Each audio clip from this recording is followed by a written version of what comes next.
Hey guys, what's going on? It's Eli, and that's right. You all having read the title and you know what this video is, where I give my thoughts on everything that happened at D23 Expo 2026. Yes, that's right. I'm sure most of you knew about this, and yeah, I technically did mention it and so on. Some of you probably knew and heard, but alright. But here we are now. So, you're now watching this video, and you're now about to hear all my thoughts, and with everything that happened at D23 2026. Yeah. So, you know, I'm always one of those, always looking forward to whenever D23 happens and, you know, big announcements that we get, you know? And, you know, and just before it happened, because most of us having a lot of predictions on what could happen and what could possibly be announced at this year's D23, and technically, you know, some of that stuff that some of us predicted did end up happening. In fact, as I recall, even shout out to my mom, because, you know, she heard this, and I did too a little bit, that there were a few that was technically hinted, and of course, when it was officially unveiled / announced during the panels, the big specific panels that happened during D23. So yeah. But, you know, my first thoughts and all, it was really exciting, because I was there. I watched some of the streams that happened, and one of them, well, I didn't realize it, because, you know, I could have tuned into Disney Plus to check out the stream. Luckily, the next day I did, when it came to the park announcements. Yeah, the Horizons panel, but until I talk about that. Yeah, because first off, we're going to talk about the Disney Entertainment Showcase, yeah. And there are some chapters, as you can tell, so yeah. So, chapter 1 being talking about the Disney Entertainment Showcase stuff, yeah. So, the announcements that were made for the Entertainment Showcase, well, because first off, to talk about this, yeah, and I've got this pulled up and such, so I'm just gonna go along with what I'm seeing here on the tablet. The tablet comes in handy, doesn't it, for some of us? Okay. So, the official announcement for a Zootopia 3. Yeah, Zootopia 3. And it was obvious ever since the post-credit scene of Zootopia 2, right? That it seemed so obvious, and more than likely that at some point down the road a little later, we would see a third installment in Zootopia. And of course, it is official, with it being currently under development, and where in Zootopia 3, and as again it was teased in the post-credit scene, we will be seeing birds. Yeah, first reptiles, now to see the birds roaming and flying, most prominently, in the world of Zootopia. Yeah, and it's gonna be, yeah, I mean, of course, I'm looking forward to Zootopia 3, you know, bar none, because, you know, I love everything Zootopia. I loved the first Zootopia film, and I, of course, especially loved the sequel, didn't we all? The sequel, for me, did not disappoint, as well as my dad, because my dad and I, we went to go see Zootopia 2, could not miss out seeing that in theaters, that's for sure. Well, and seeing as how that, you know, I remember when my dad and I, jeez, I can't believe it's been that long already, that, you know, we saw 10 years ago, like, we had the first Zootopia film and all that, just, God, good God, yeah.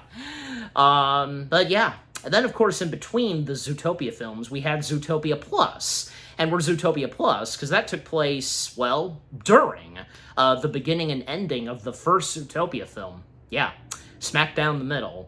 And yeah, Zootopia Plus, that spin-off of Zootopia, was great too. Then, of course, the further Zootopia stuff we had so far gotten, well, especially because when it came to the Disney parks, where, of course, Zootopia Land making its way to Shanghai Disneyland, and in Disney's Animal Kingdom, the Zootopia 3D show that, you know, took It's Tough to Be a Bug's place, but, of course, the Zootopia show, you know, being fantastic, and for any of you that have gone to Animal Kingdom, and you have experienced the Zootopia show. Yeah.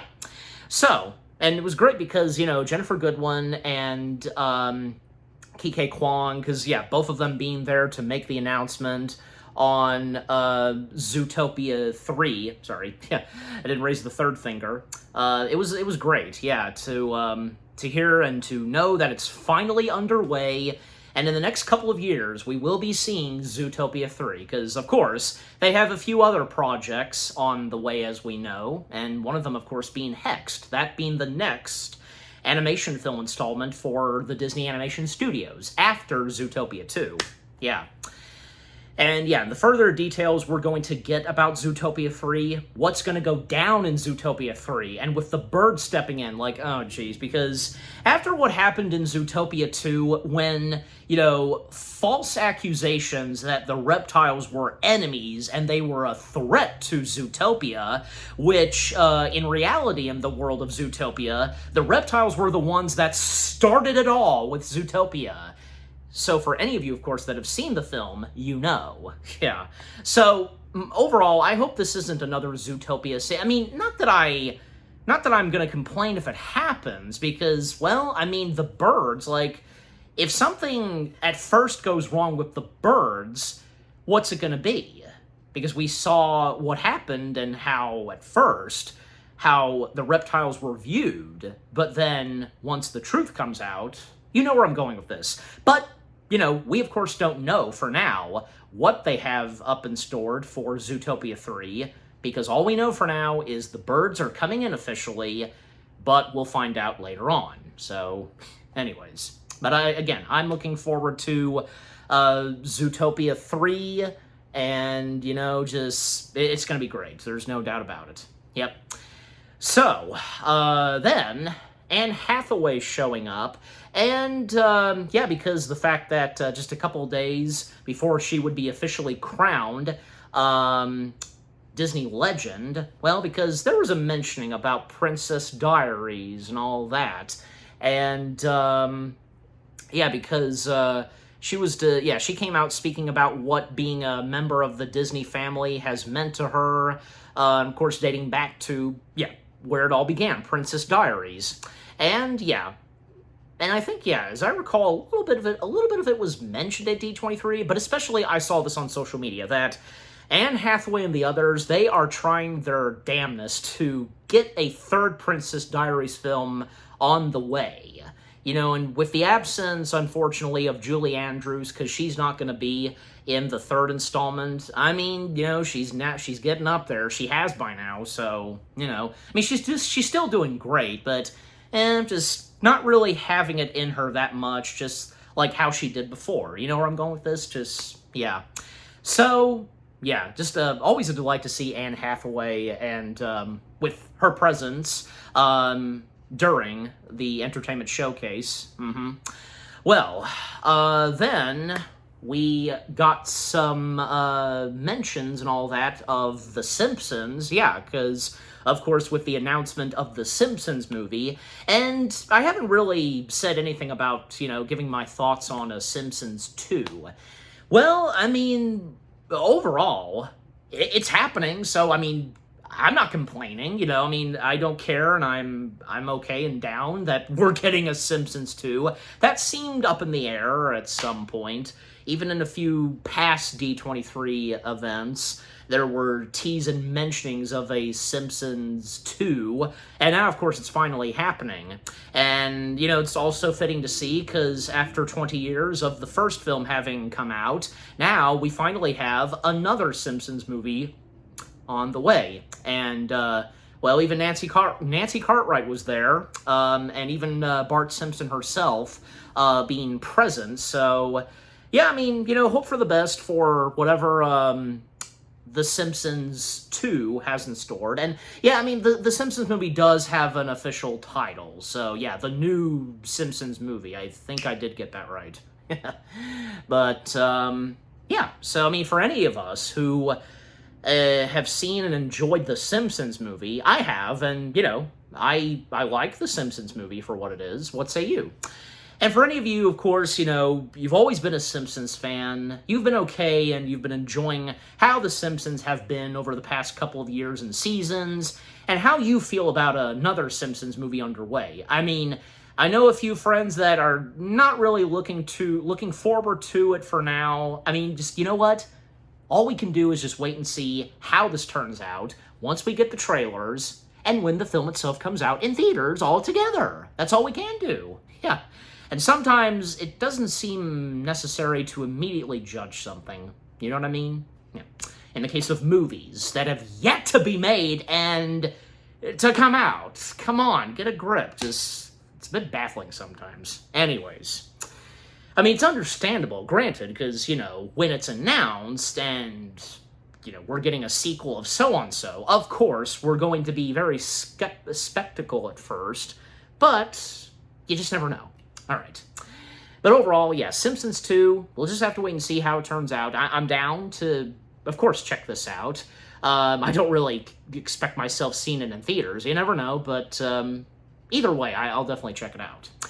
Okay, so now let's talk about Pixar. Yeah, because Pete Docter, of course, stepping foot on stage, and with what was talked about of what's coming up in Pixar's lineup. Well, because The Incredibles 3, yeah, further updates on The Incredibles 3, where, yeah, we had found out a little later on, after The Incredibles 3 was first announced at one of the last D23s. It was most prominently for D23 2024. Because, yeah, we now know that it's not going to be directed by Brad Bird because, well, him being too caught up on his other animated project, which, of course, being Ray Gun. So, yeah, being very tied up on that. And, well, because, yeah, just like with the first Incredibles, Ray Gun was another animated project of Brad's that he tried to get underway for years. And now it's finally been happening. Yeah.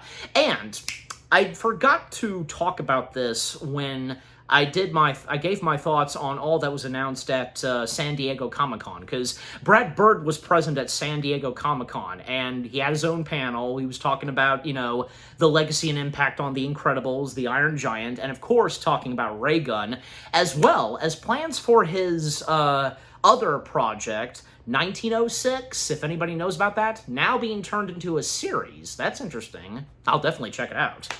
So there's that, and, well, Brad himself not being present at D23.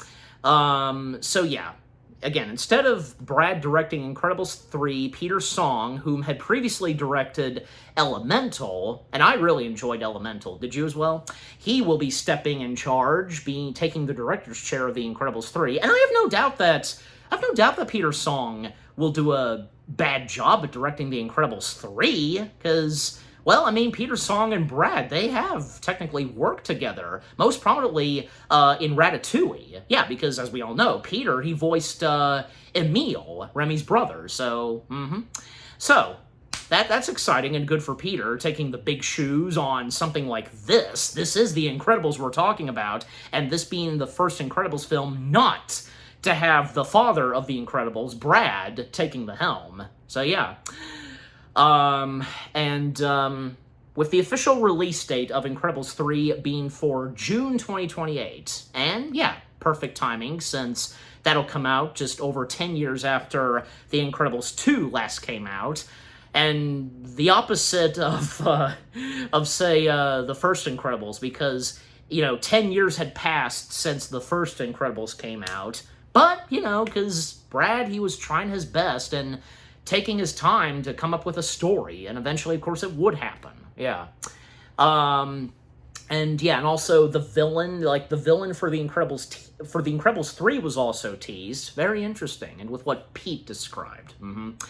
But also, another film sequel of Pixar's that was announced, and it was already announced a while back, but now, of course, officially, with it being talked at D23, Coco 2, yeah, and I did eventually finally get around to watching Coco, and I loved it. I thought it was great, of course. Well, with Doctor unveiling the updates for the upcoming sequel to Coco, where this time we're going to see Miguel, the main protagonist kid of the first film, by up to the events of Coco 2, we will now see him as a teenager. And then we got a surprise appearance from Benjamin Bratt, the voice of Ernesto de la Cruz, and, well, confirming that the villain of the first film will remerge for Coco 2. Yeah, because, you know, his demise/defeat in the first film, he got crushed by the bell, which is exactly how he died. Well, that didn't do it for him, so that's going to be interesting. Yeah, and I think this is really the first time in anything Pixar, in the case of them doing sequels, where they bring back a villain. Yeah, that's never really happened before. Because in many of the sequels that Pixar has done, from, you know, Toy Story, Cars, The Incredibles, there's always a different villain. So, yeah, I don't know if anybody realized this. Maybe you did. Did any of you, did it occur to any of you? Because it's now occurred to me, and as I'm recording this, literally, that Coco 2 is going to mark the first ever Pixar film sequel to bring back a previous villain. So that's something. That's something. You know, gotta give it that.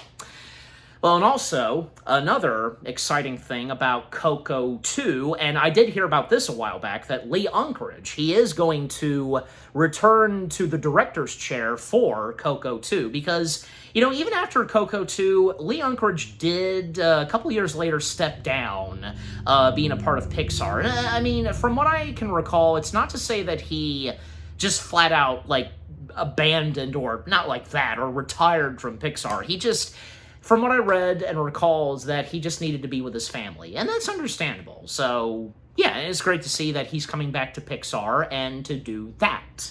So, yeah.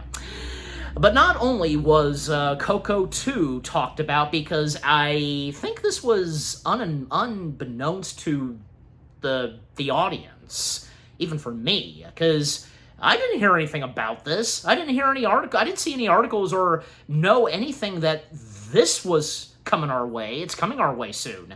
Kingdom Hearts 4. Yeah, where are the Kingdom Hearts fans watching this? You know who you are.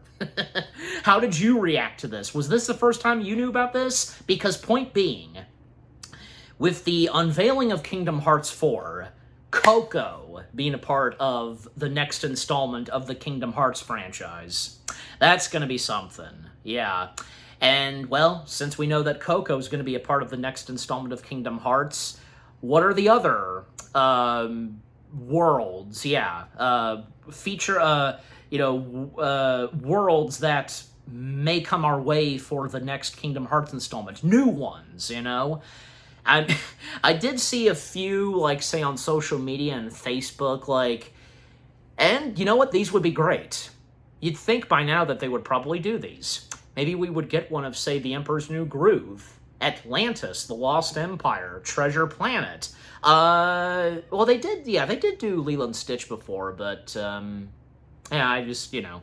And amongst other ones that they could do, maybe possibly, I think they've kind of done this before, where they could, bring back, some previous lands. I mean, with how popular they were in the previous games, like, I can think of, say, Pirates of the Caribbean, although, yeah, as I recall, Pirates of the Caribbean was in the last installment, yeah, but, that and Nightmare Before Christmas, because, yeah, as I recall, Nightmare was absent in the third installment. I mean, if it's up to them if they want to bring it back for the fourth installment.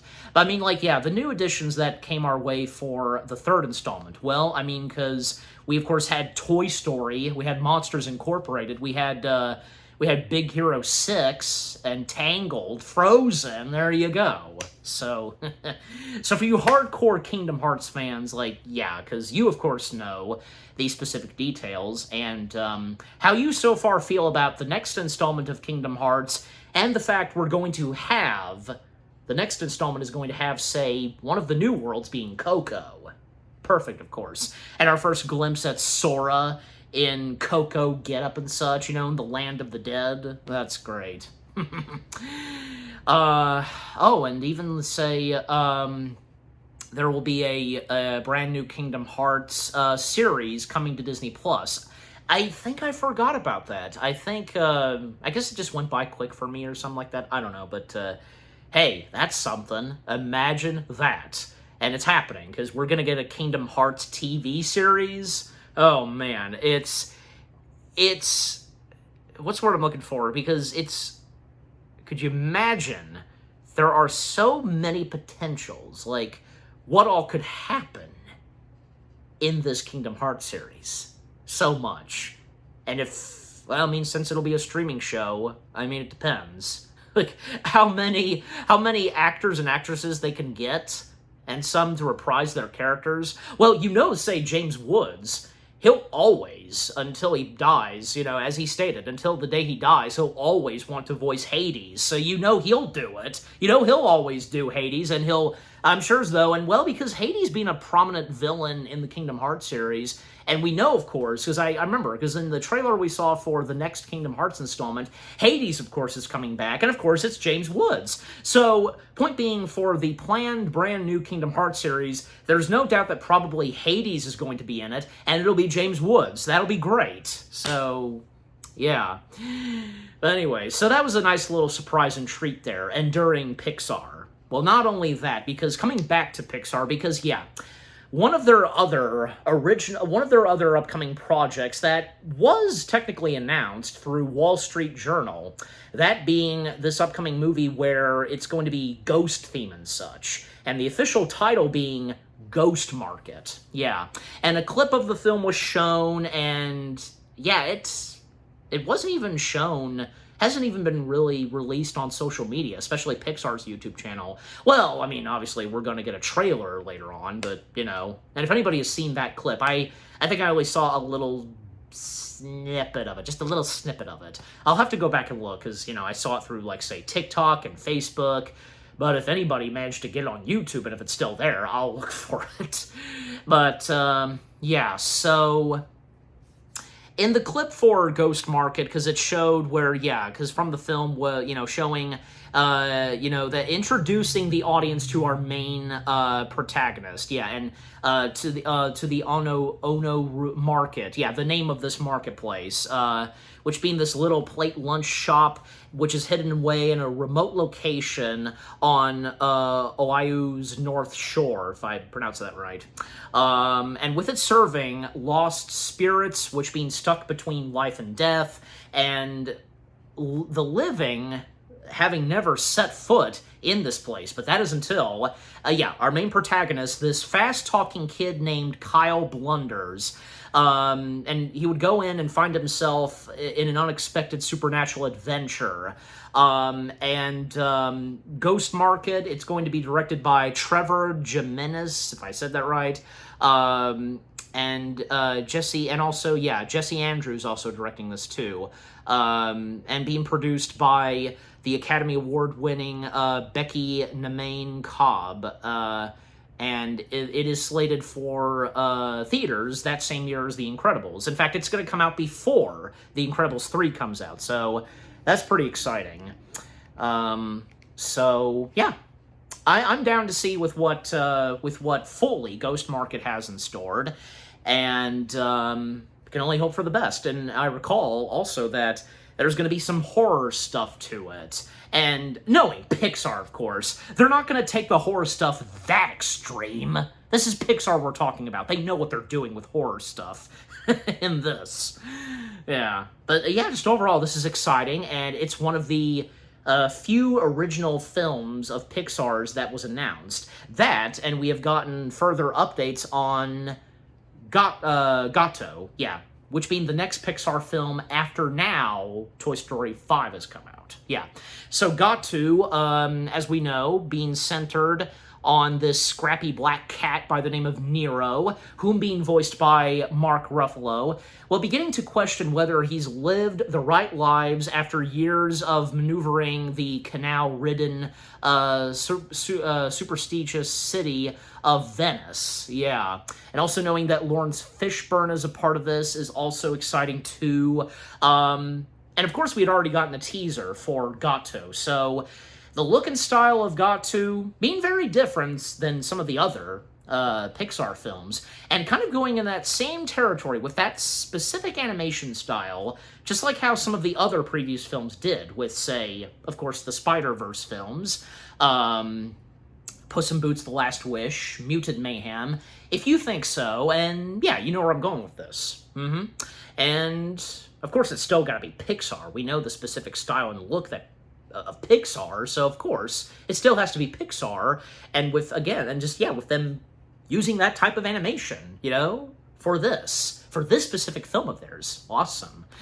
Yeah, and yeah, because seeing as how that it's going to be the first Pixar film released for 2027, it'll be really exciting to see what all is in store, and when we get more trailers and all that, I can't wait. And of course, this is definitely going to be, a film for any cat lover. And let's face it, this is not the first time that Disney has done films that is centered on cats. Well, I mean, most prominently, we've had the Aristocats, so there you go.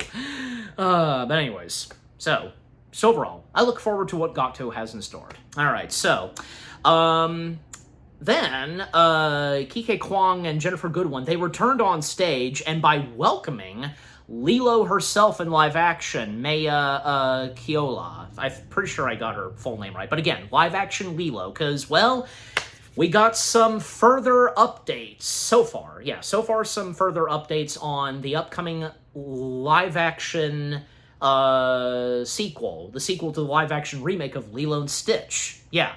And where Stitch technically was present on the screens, and along with Stitch, Angel. Oh yeah, the crowd they were excited for this. I am excited too. This is great. Well, and seeing as how that a little bit of it was teased in the first one. Remember, because at one point Jumbo was going through some experiment files. There was Angel, there was 625, aka Ruben, and 627? Yeah, 627 was also there too.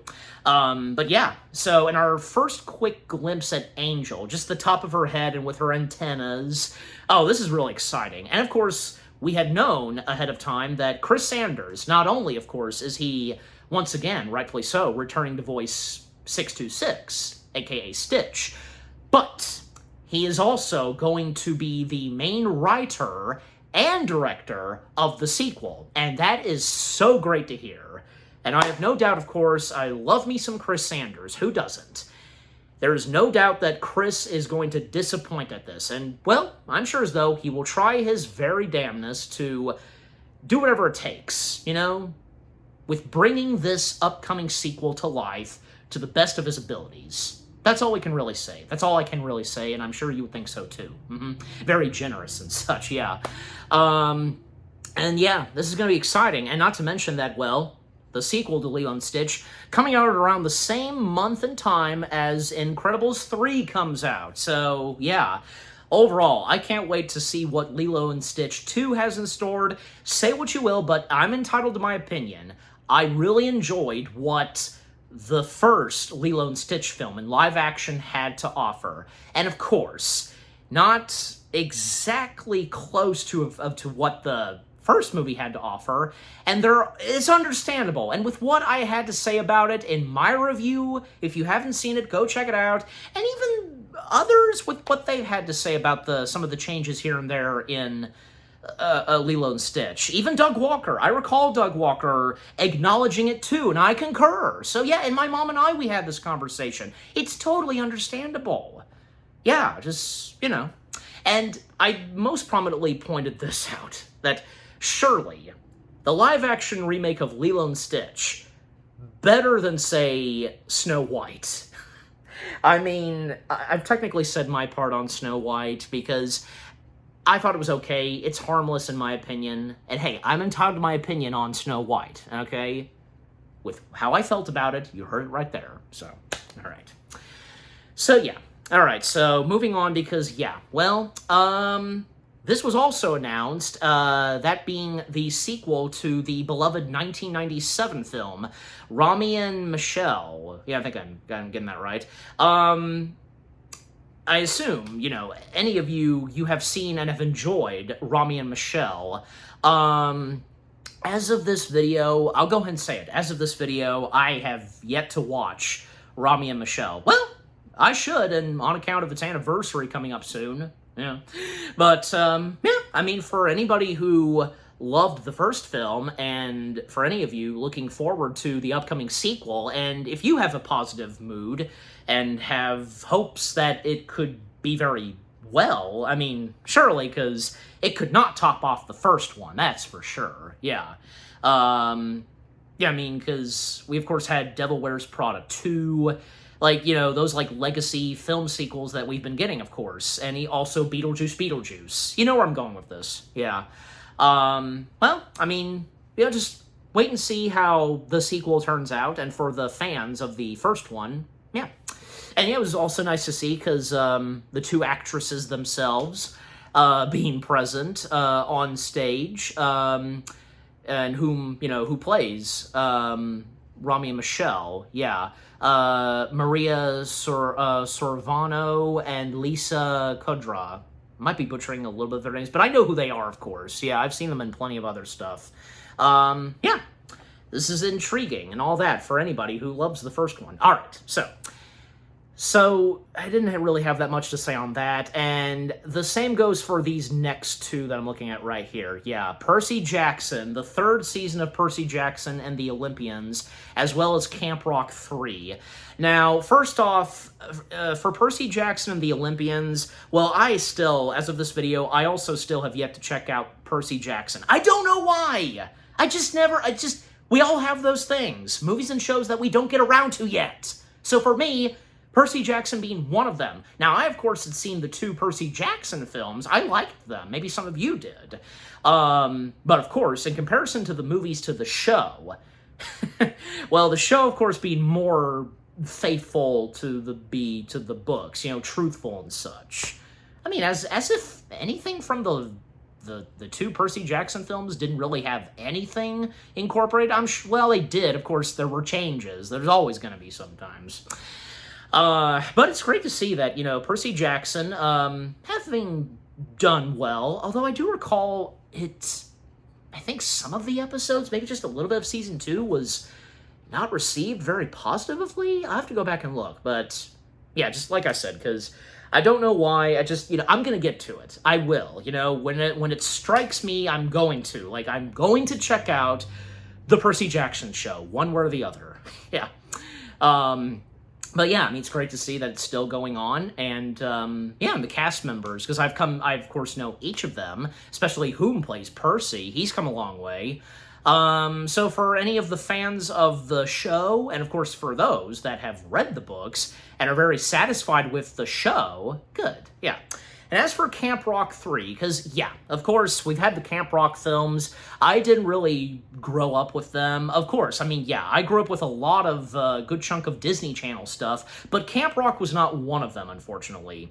And I also need to check out the Camp Rock films. But, yeah, so, most prominently, the Jonas Brothers, being present on stage. And, yeah, with Joe, Nick, and Kevin, they were talking about, Camp Rock 3, and with it being underway and, you know, coming soon. As I recall, they technically did finish the movie, yeah.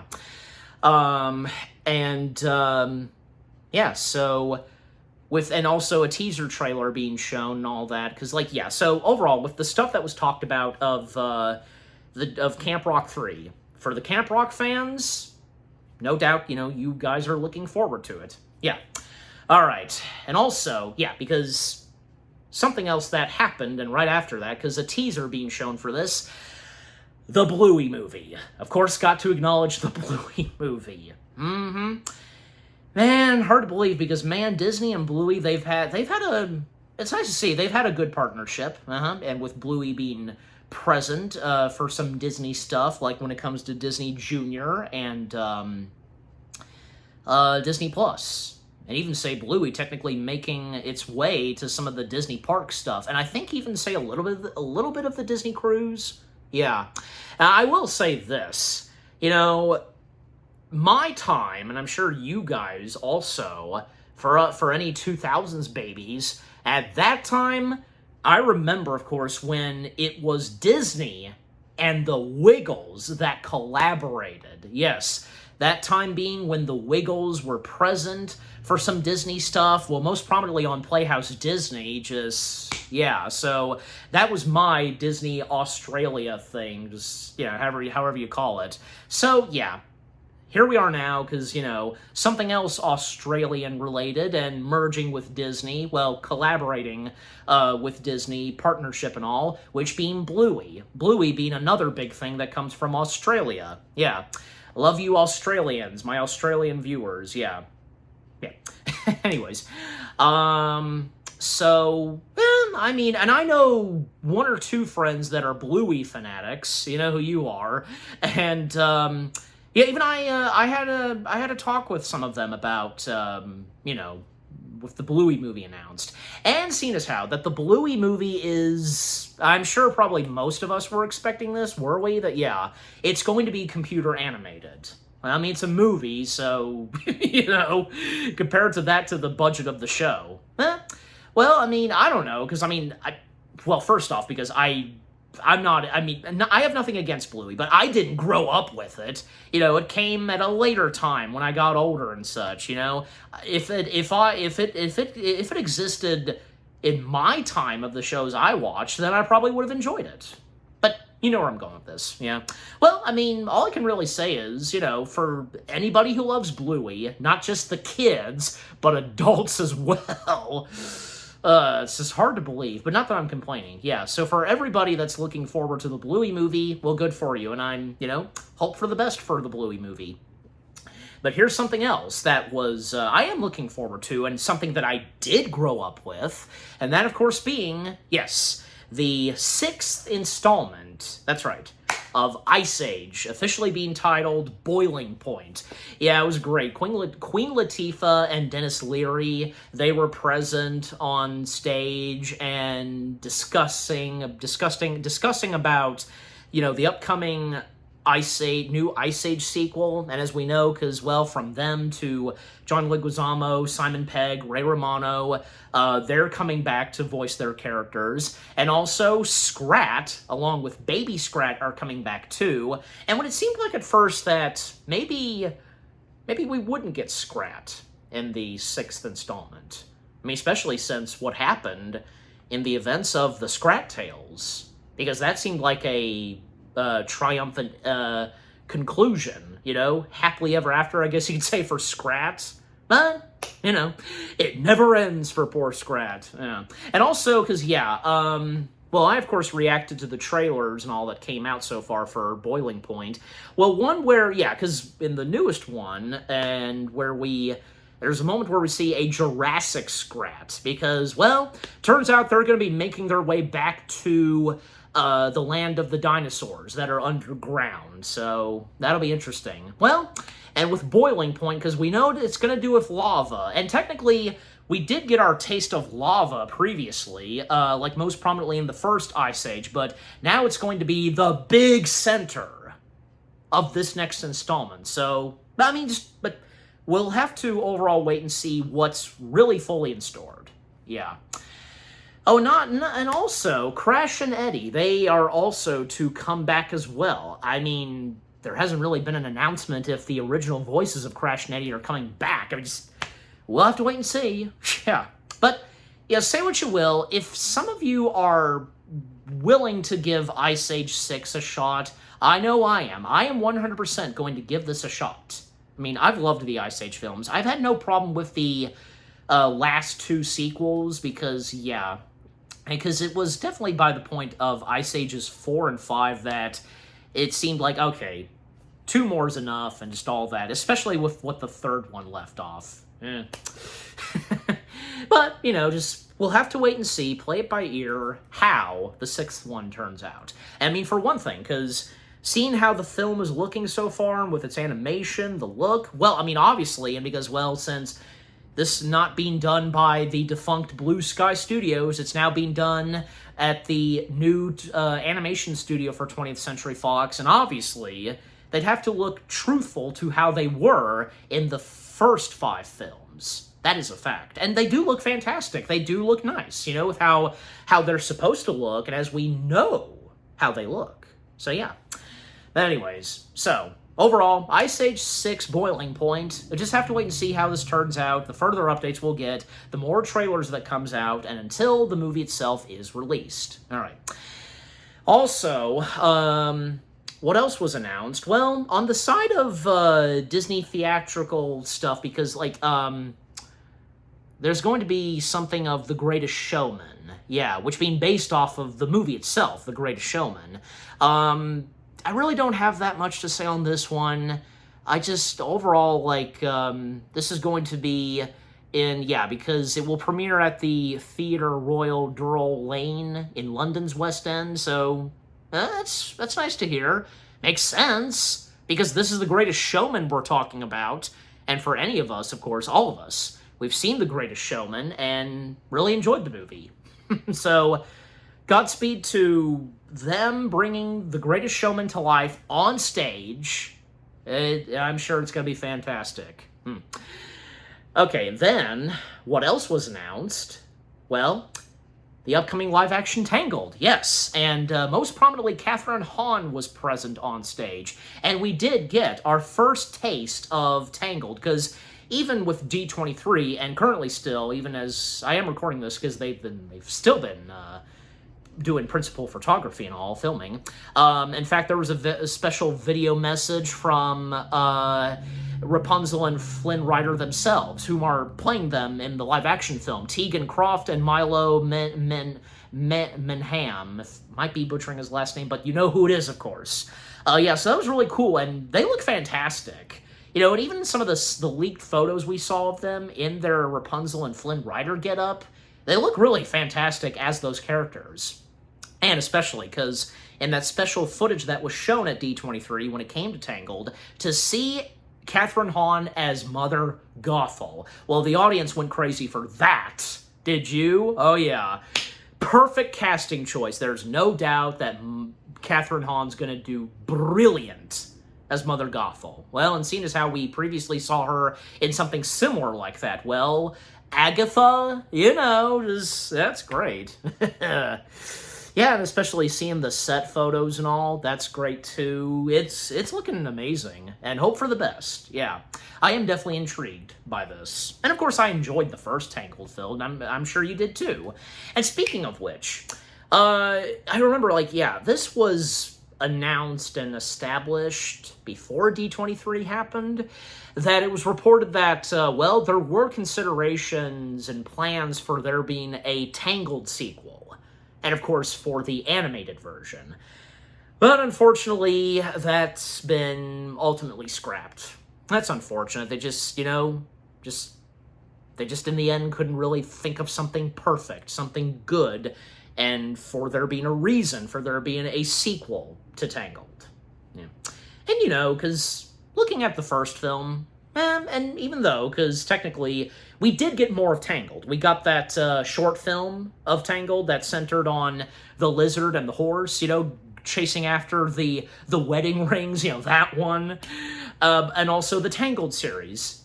It technically did continue through those, and maybe, because, yeah, if they just, yeah, ultimately they couldn't think of an idea for a story for a Tangled 2, and, yeah, for the best, I guess. Yeah, I would have been down for it, but it's understandable, just being one of those things.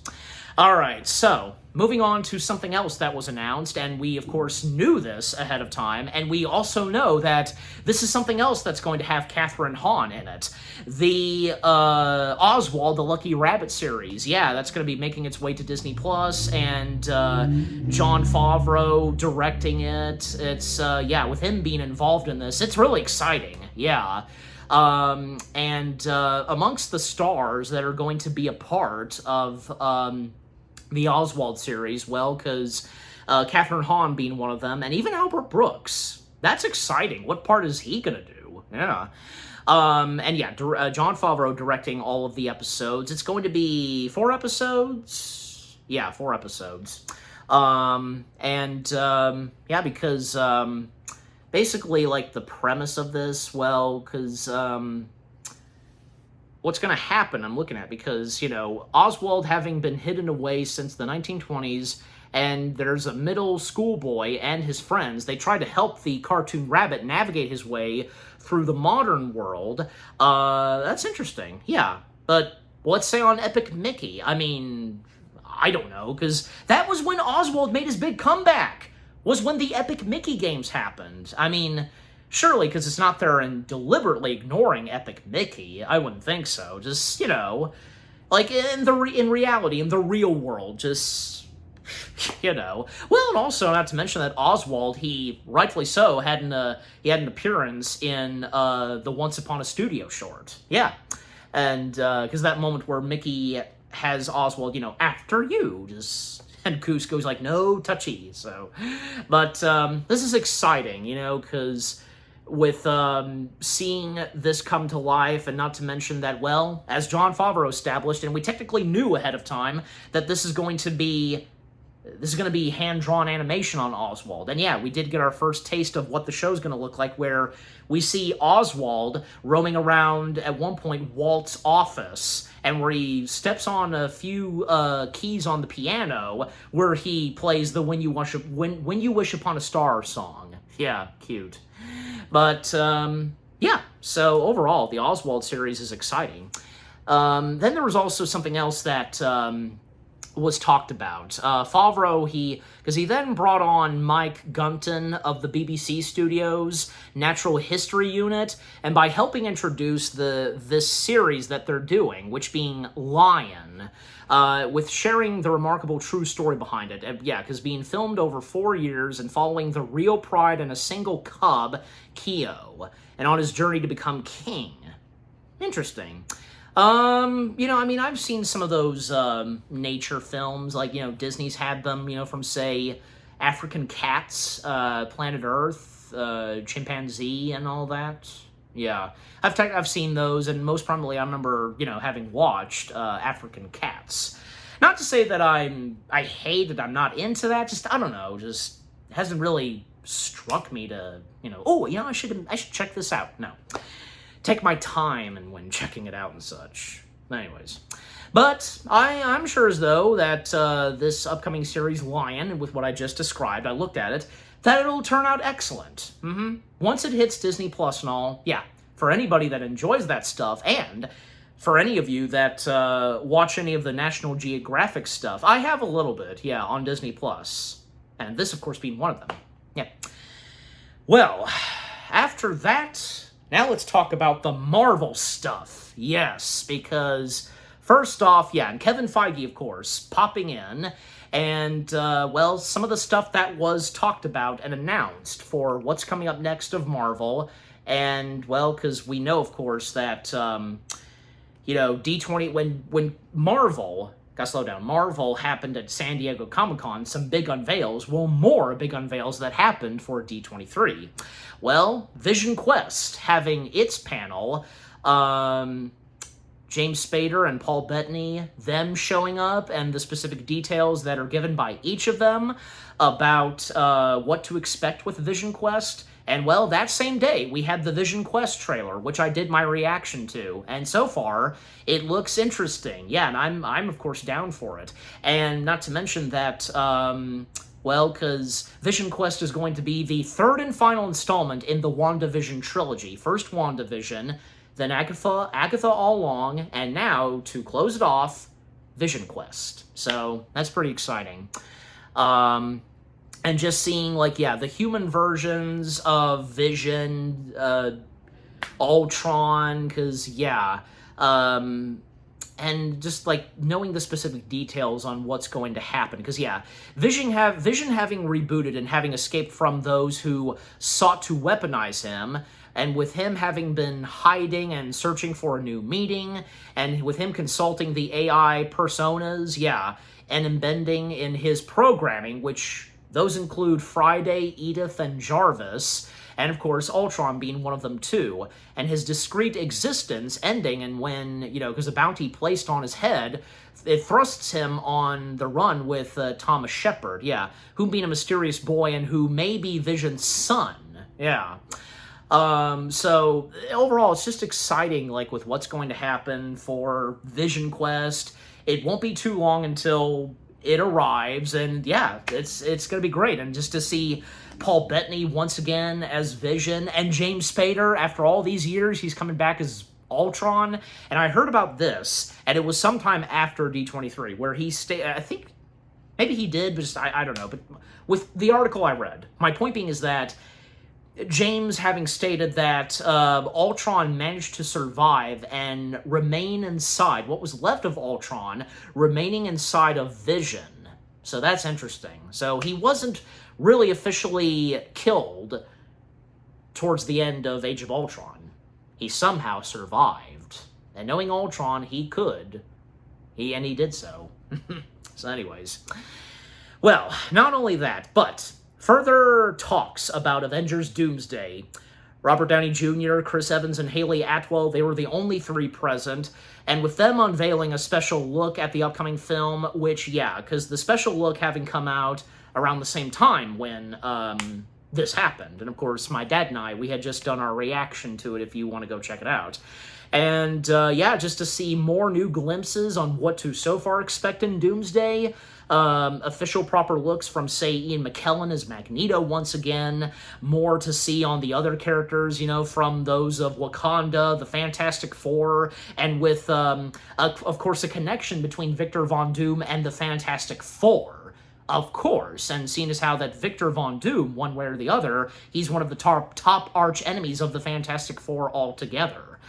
And also, because there was one funny moment where a special video that was shown from where we had Hugh Jackman in it. I'm sure you saw that. That was amusing. And Ryan Reynolds is off camera giving Hugh Jackman the delivery on what to say. That clearly shows and indicates we are more than likely going to get Hugh and Ryan in Doomsday.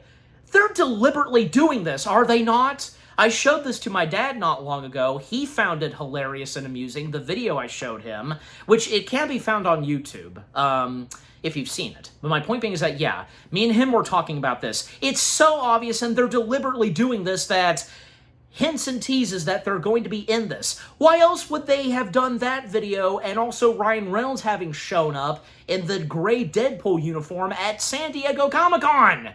Just admit it already, Marvel. Admit it! But of course they're not going to. Oh, jeez. But, I think it's so obvious that they're going to be there. They are going to be there, and, we'll just have to wait and see. Because we know everybody that was announced ever since that casting unveil with those chairs. I was there, and I'm sure you were too. That 5-hour live stream? Jeez. Because the stream was taking its time to unveil the chairs. That's not all of them, because even some of the other cast members whom we know are going to be in Doomsday, they did mention and talk about that there were 35 other cast members on set. We'll just have to wait and see. It's going to be wild and mind-blowing, and as Channing Tatum said it best, melt our brains.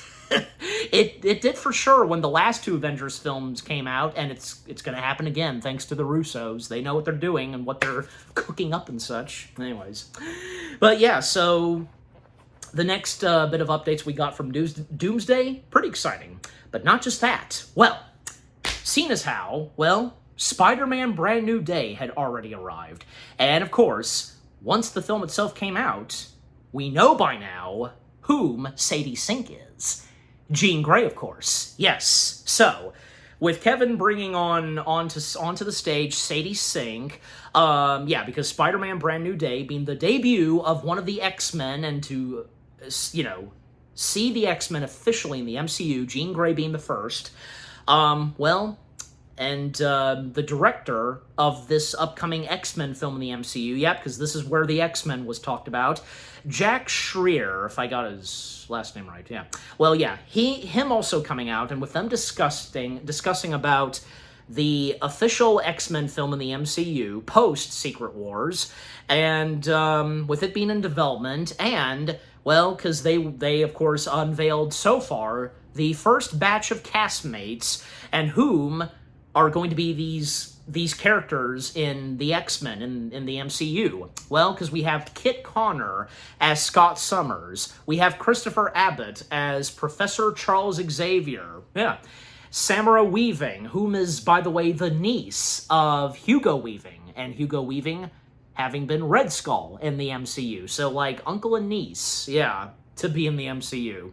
So with Samara Weaving being Emma Frost, yeah, and Indy Navarra, however's, you know who I'm talking about, of course. I hate that I'm butchering her last name. Rogue. Oh yeah, that was pretty exciting. And finally, Maya Boyd as Storm. And Maya Boyd, well, she's a new actress. She's new in the game, and, well, I have no doubt, of course, that Maya Boyd, this new face, is going to not disappoint as Storm. And as for the others, well, I, of course, I've known, from, say, Indy to Samara Weaving, I've known them, of course, we all have. They've been fantastic, excellent, gorgeous actresses. Sadie Sink also, well, we've seen her most prominently in Stranger Things, and amongst other great things that Sadie's been in. And, Christopher Abbott, I know I've seen him before in a couple of other stuff. Well, I also know that he is the partner of Aubrey Plaza. And seeing as how that Aubrey Plaza, having been in the MCU as well, as we all know. So that's nice to see. And also, someone that was not there on stage, but via video footage on screen, Adam Driver, yes. He will basically be playing not Magneto, but a character by the name of Nathaniel Milbury. I think I said the last name right. A.K.A. Mr. Sinister. That'll be interesting. And for any of you that know about the character of Mr. Sinister, you've read any of the X-Men comics that have Mr. Sinister. But either way, we are, of course, going to have Magneto in the X-Men film. We just don't know yet currently who will be the official Eric/Magneto in the MCU and in the X-Men film. And I presume that, well, probably more than likely, Mr. Sinister is going to be the main antagonist. So, what's, say, on Magneto's part? What's his role going to be? Like, I'm sure, hard to say, because we know, of course, that Magneto, when it comes to Magneto, he's always a villain, but sometimes he can be good. He is an anti-character in the MCU. We know this for sure. So we'll just have to wait and see what's in store for Magneto. And Magneto being one of my top favorite Marvel villains, all above. Just, yeah. Anyways. But it's really exciting, and in my opinion alone, of the so far the official cast members of the X-Men film, I think there's some pretty good choices. And, I've also been hearing some of those fans that are not really thrilled about Indy Navarra being Rogue. Oh, come on, get a grip. To me, I think she'll do great. And Kaylee Spanny, I think I might be getting her name right now. Everybody wanted to see her as, they had her in mind for Rogue, but, well, there's a possibility she could be playing, I hate that I'm blanking on the character's name, but whom was played by Elliot Page. Yeah, that character. And you know what? She could be good, too. She could be good at that part this time. But we'll have to wait and see. And whom was considered to be Beast? Well, unfortunately, he dropped out. So, well, give it time. There's going to be someone new to be Beast officially. So, yeah. But I'm looking forward to what we will be seeing in the X-Men for the MCU, finally. That's gonna be great. Also, Ghost Rider. Ghost Rider had a presence, too. Yeah, technically, because, well, I mean, when it came to talking about Star Wars, yeah. It's Sean Levy, as I recall, like, yeah, because Kevin, how he pronounced his name back at San Diego Comic-Con, Sean Levy, Tomato, tomato. But you know who I'm talking about, of course. Sean, the director of Star Wars Starfighter, and the main star, Ryan Gosling, because, well, with them, of course, being present at D23, because they were there for Ghost Rider as well, I'm pretty sure, because, like, yeah, I know they were, I think overall, because, like, they were there for, yeah, that's right, because I'm looking at, it was, just for, say, Starfighter. So yeah, I mean, of course they've already talked about Ghost Rider at San Diego Comic-Con. Not that much, but probably until say the next D23, we'll have more updates and such. You know, we'll see what happens. All right, but yeah, so and coming into Star Wars, because yeah, a lot of exciting announcements that were made of Star Wars, and with the new official Lucasfilm president and chief creative officer, Dave Filoni. He finally deserved it. About damn time. Yeah, so Dave Filoni, of course, being present, and, well, the Ahsoka series being talked about. And, yeah, really exciting, because the further updates we had gotten on Ahsoka, and a trailer that was shown for Ahsoka, to see our official glimpse and looks at what to so far expect, and just seeing most of these characters once again, from Ahsoka, of course, Sabine, Thrawn, Zeb being in there too, a clean-shaved Ezra, yeah.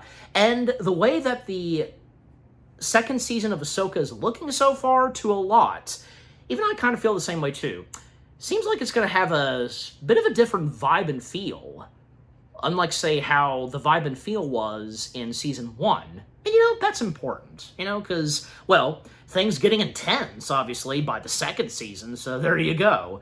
So that was really exciting. And, yeah, the teaser trailer that was unveiled during D23, and, of course, it made its way to YouTube. I reacted to that. I'm looking forward to this. It's really exciting. And, of course, yeah, again, as I mentioned, Star Wars Starfighter taking the stage, and the further stuff that was talked about from Sean and Ryan, and there was also a jacket that was shown, because Gosling, he entered on stage wearing a retro Mickey Mouse Club leather jacket, so that's awesome. And yeah, and following, this is also following a memorable video of him from his days as a Mouseketeer. I didn't quite realize that. What say you? Yeah. And before Sean, because he presented him with a special leather jacket, yeah, basically featuring the symbol from the movie, Starfighter. Okay, yeah. Well, because, yeah, we did get a sizzle/teaser exclusively for The Room. Like, nobody, of course, being allowed to shoot this on their phones. Maybe someone did. But, yeah.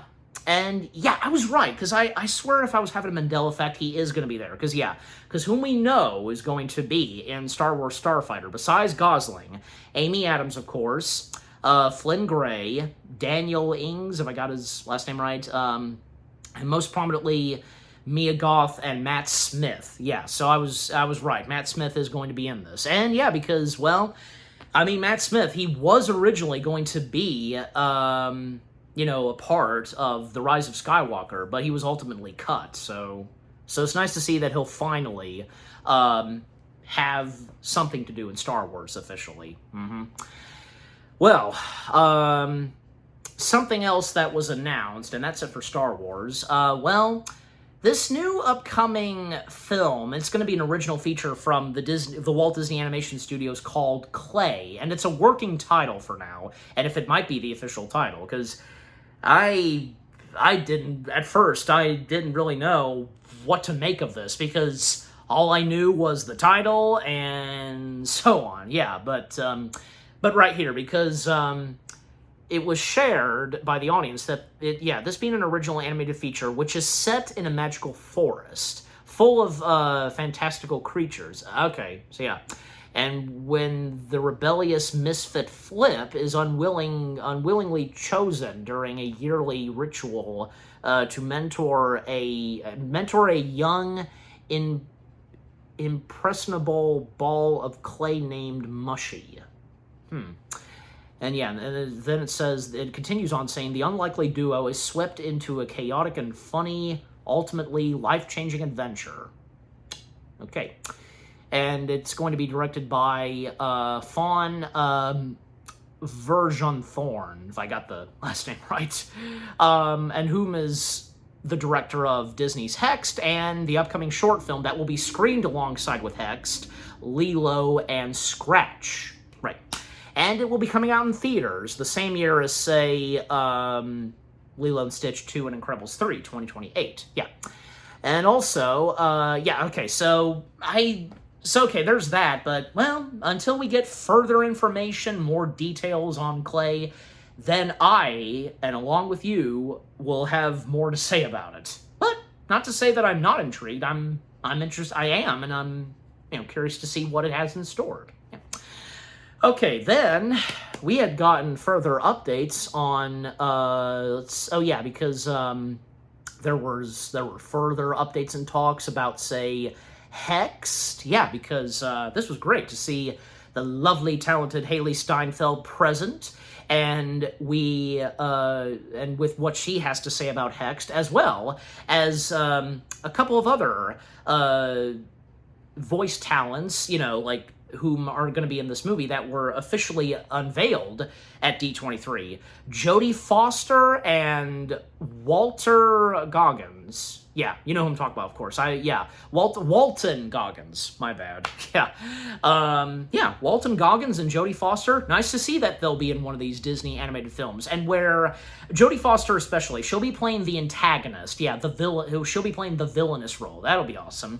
And of course, we know that Haley's on-screen mother being voiced by Rashida Jones. So yeah, that's really exciting. And yeah, Walton Goggins, he will be playing that three-eyed cat that I'm sure most of us recall seeing in some of those early concepts of this movie. Yeah, so yeah, I mean, I'm down to see with what Hexed has in store. I love anything that has these great talents from Haley to Walton Goggins, and it looks amazing. I, of course, had seen and reacted to the trailer.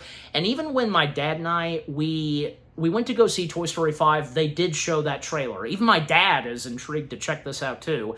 And yeah, I would love to catch it in theaters. There's plenty of time to plan that out, so yeah. All right, so Frozen 3. Yeah, we had gotten further updates on Frozen 3, and this is the last one that we come to, and with the Entertainment Showcase. Well, with closing out the Entertainment Showcase was Frozen 3, because, Christian Bale, Idina Menzel, and Josh Gad, they all came out to give us some exciting updates on what to expect for Frozen 3. And also, one of the new songs that, because there were two songs that each of them performed. Christian and Idina, they performed the song they performed, and these are new original songs for Frozen 3.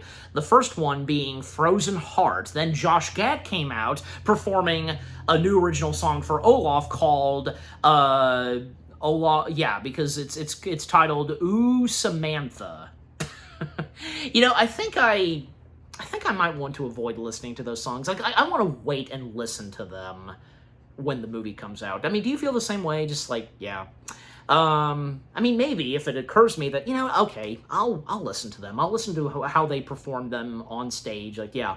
But, so besides those two new original songs, the other things that we've heard about Frozen 3, well, there will be, it was hinted that there will be a new villainess and whose powers rival those of Elsa's. And yeah, because of one of the original songs, Ooh, Samantha, Olaf's going to find love. And there will be a snow girl named Samantha. Ooh, yeah. And you know what? Good for Olaf. He deserves it. But, so this is exciting, with Frozen 3 on the way, and, just what we can so far expect. I mean, what we learned and such, and from there on. So, yeah.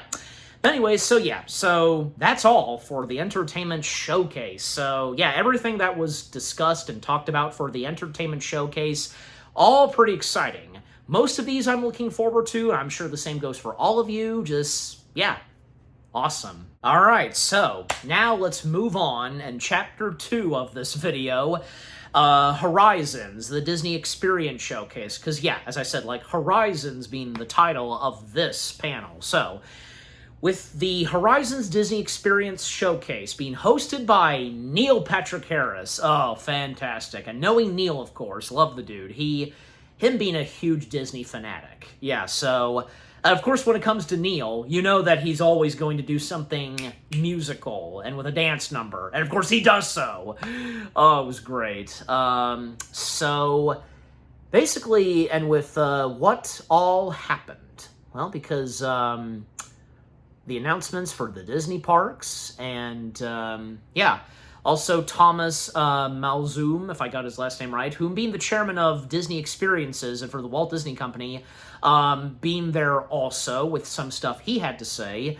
And there was a lot of other people that were there, like, you know, alongside with Neil, because, yeah, like Darren Criss, Skylar Ashton, Megan Hitley, Tig Notario, yeah, and Jack McBrayer also being there the many times. Like, so when them showing up on stage doing funny things and they're acting out some of the Disney attractions, even Neil, because, you know, doing a bit of Carousel Progress, was brilliant. So, yeah, one of the first things that happened, well, Leslie Iwerks came out, joining alongside with, yeah, because it was the Chief Creative Officer, Bruce Vaughn. Yeah, that's him, Bruce Vaughn. Yeah, so basically, with them discussing, yeah, Bruce Vaughn, because, like, who was alongside with Leslie Iwerks. Okay, so that's what I was thinking of. Like, okay, yeah, that's him. Like, yeah, that guy that was there a lot. Thomas Malzoom. Yeah. Well, point being is that Leslie Iwerks being present to make the official announcement that we are, sometime later, and actually, because it will be coming next year? Yeah, because, a second season for the Imagineering story, yeah, with it officially being in production, and with it debuting on Disney Plus in the next year, so that'll be pretty exciting. I could have sworn even my mom and I thought so too, like it was 2028, but no, it's 2027, so that's good. So it's really exciting, and as I record this, I still need to check out the Imagineering story. Just bear with me, just, you know, again, one of those things you just don't get around to yet. But yeah, the Imagineering story, as I recall, like, that being a big thing on Disney Plus, one of the, if not one of the top best documentaries, original on Disney Plus. So it's exciting that, rightfully so, we're getting a second season, and seeing as how so much has been going on and is still happening at the Disney parks and with what the Imagineers are cooking up, that's for sure. Yeah, so that's really exciting, and, you know, of course, I need to check out the first season, and then, of course, once Season 2 hits. Well, first off, after that, we first come to the Disneyland Resort, where, yeah, because Disneyland is to expect a refreshed version of Remember, Dreams Come True, the nighttime fireworks spectacular, and it will light up the Disneyland park once again by February of 2027. That's cool. That's my birth month. And additionally, there will also be an updated version of the original World of Color. Yeah, that's exciting too. Of course, in California Adventure. Also happening that same year of February. And plus, just in time for the summer, like, there's also going to be dancing. It'll also be dancing its way to Main Street of USA, yeah, because with what's coming and such, yeah, because, the Magic Happens parade, that too, just, and more of Disneyland because, well, 2 new attractions that are making their way to the Avengers campus. Avengers Infinity Defense and Stark Fight Lab, and they will both be opening in 2028. And they will be doubling the size of the campus. And, well, because, yeah, the Infinity Defense, it's going to have a lot of the Marvel characters. Miss Marvel is going to be the main host of the show, of the attraction. We will have the return of Robert Downey Jr. as Tony Stark, with the addition of Chris Hemsworth, Anthony Mackie, as well as the new Black Panther and all that. So that's pretty exciting, yeah, and even it was mentioned, and we saw some behind-the-scenes footage, they were doing this on the set, and while Doomsday was being filmed. So that's great to see.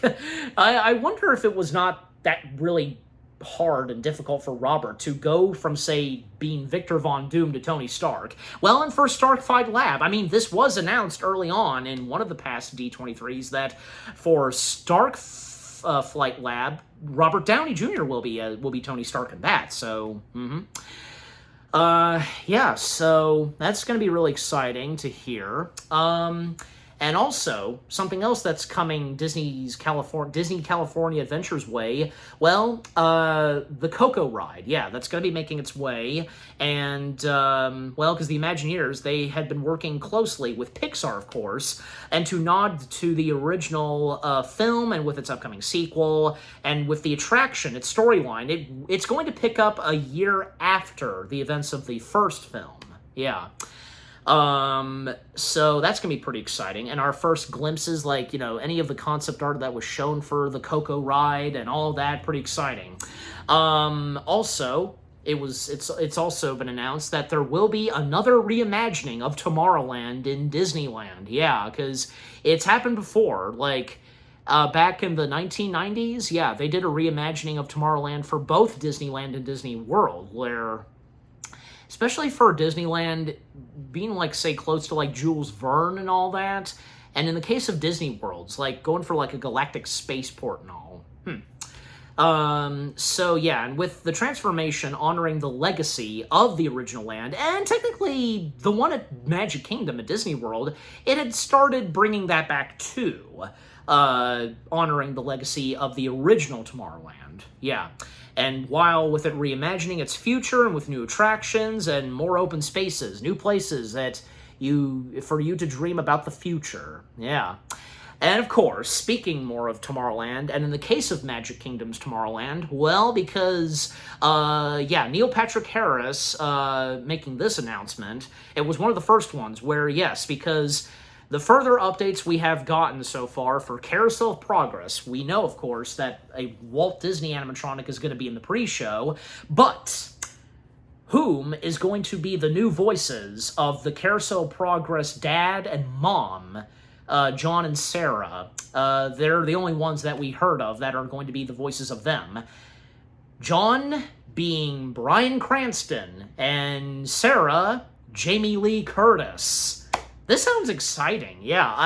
And you know, because even there was also a special video that was shown where we have Bryan and Jamie in, and each of them talking about their experience. Because Bryan, he remembers, he was there during the time of the 1964 World's Fair, having seen Carousel Progress. And for Jamie, well, she had gone to the Disney parks, and Disneyland most prominently, and having seen Carousel Progress there. So I think overall, this is pretty interesting to see that, yeah, great talents from Bryan Cranston to Jamie Lee Curtis, and they've done Disney stuff before. For them to be the voices of the parents in Carousel of Progress, the husband and wife, pretty intriguing. And knowing them, of course, they obviously will honor the legacy.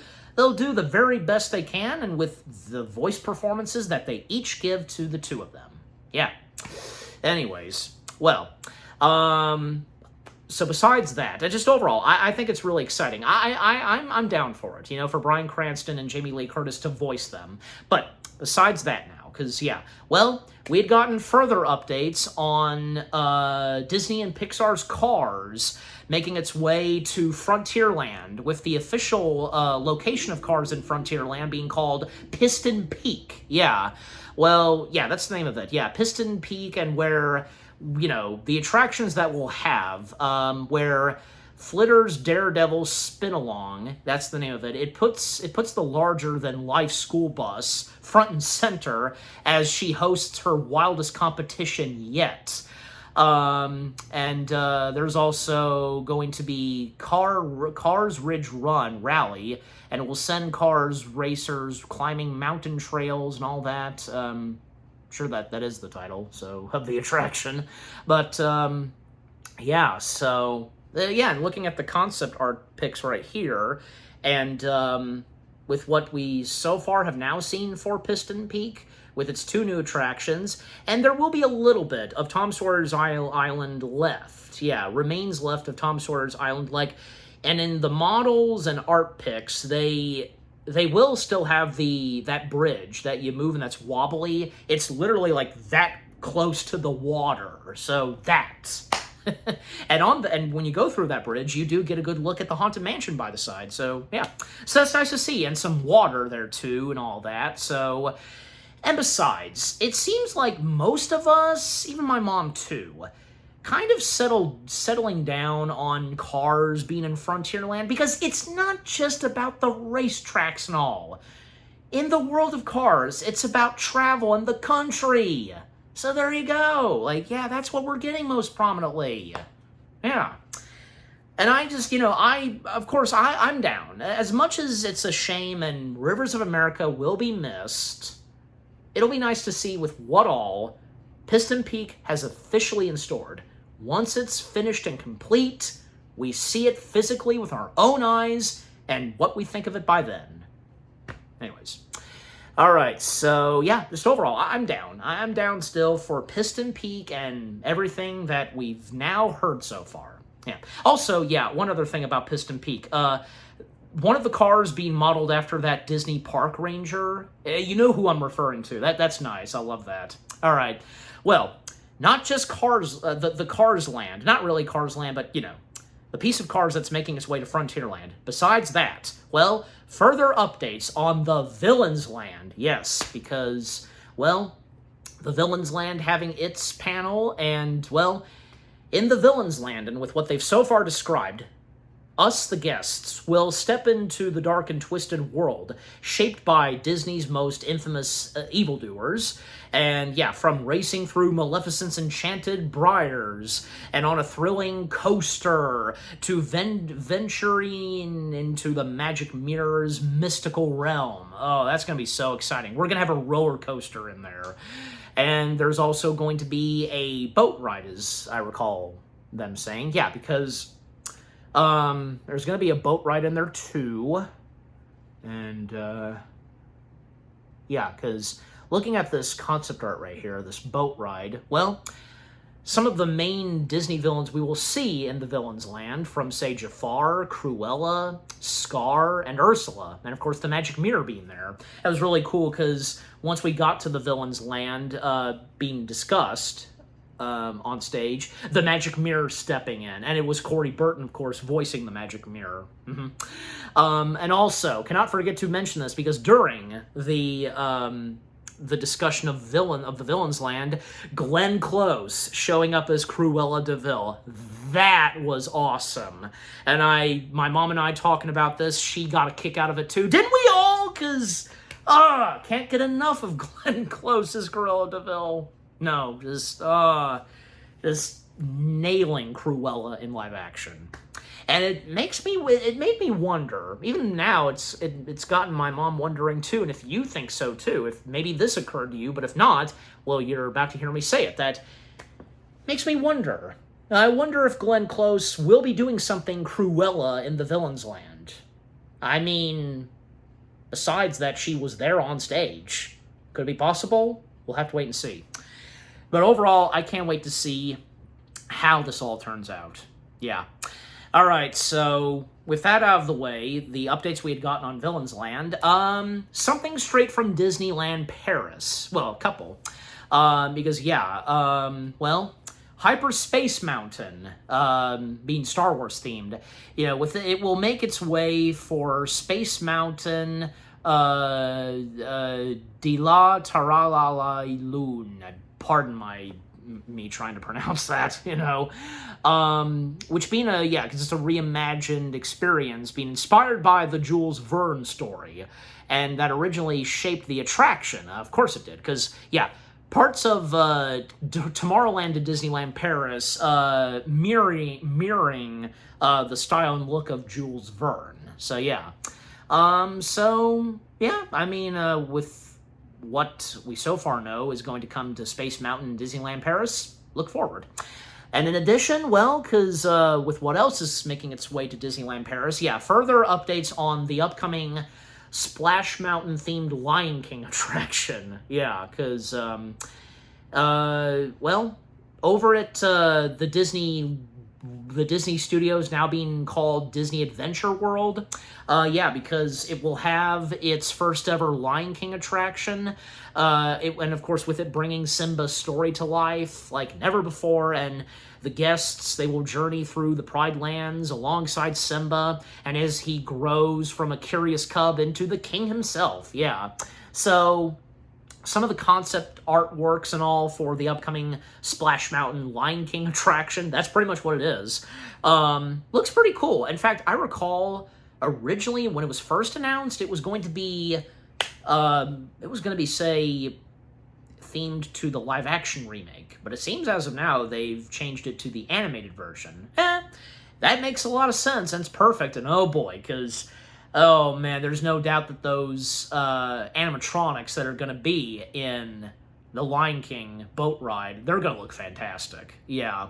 And I know one or two friends, mainly one, whom not thinking it's ridiculous, you know, because if you feel the same way too, if it's occurred to any of you, water in the savannah and Pride Rock, well, not in Pride Rock itself, right? Just even looking at some of the concept arts and model, you know, I mean, I get exactly what's going on. I don't see the real big problem to it. I don't know. I guess that's just me, and if you feel the same way too, but overall, I'm down for this. There's no doubt it's going to look fantastic. This is Lion King we're talking about.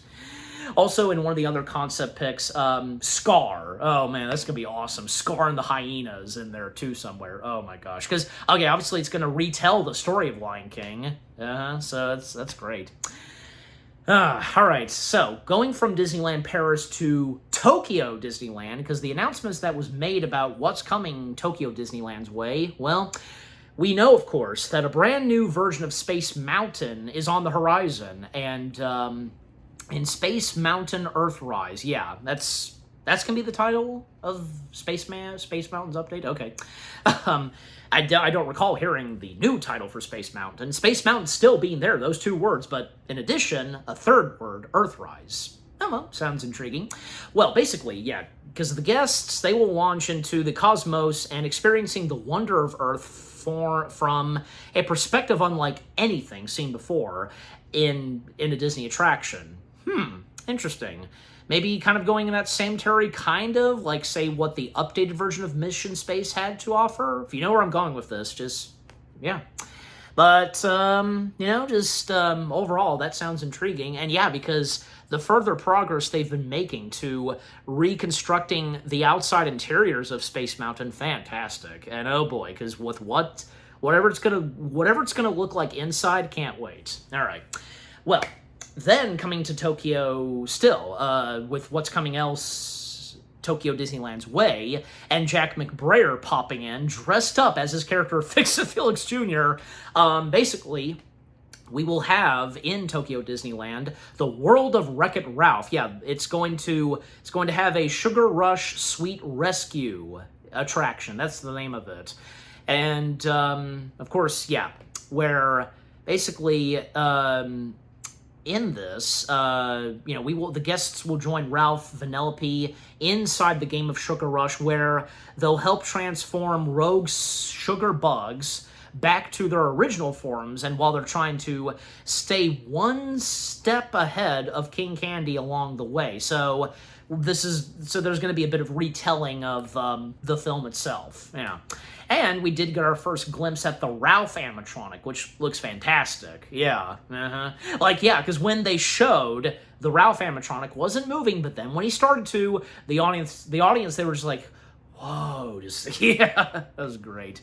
But yeah, that sounds intriguing. And you know, because I I have, and maybe some of you have too, been hearing a long time for now, rumors and speculations that maybe we could get a Wreck-It Ralph-themed attraction, and possibly, and with it being rumored that maybe it would replace Stitch's Great Escape. Something going in that building that once housed Stitch's Great Escape, and before Stitch's Great Escape, Alien Encounter. Hard to say still, but time will tell. When the time comes and all for whatever's going to be in that building. Anyways. Well, then, what's coming Epcot's way? Well, yeah, because going from Tokyo Disneyland back to Disney World, one of the most iconic attractions at Epcot, well, it's preparing for its next evolution, and that, of course, being Spaceship Earth, because it's going to receive updates that will expand its story from human communication to the broader theme of human connection, and while retaining the optimism and wonder that have defined the attraction for generations. And that's great to see, yeah. And for a long time, we've been hearing about these rumors and that all that possibly very soon, and when the time was right, Spaceship Earth would receive an update, and now the time has finally arrived. Yep. So that's exciting. Yeah. Look forward to what the updates come Spaceship Earth's way when there's more new details and when it happens. Yep.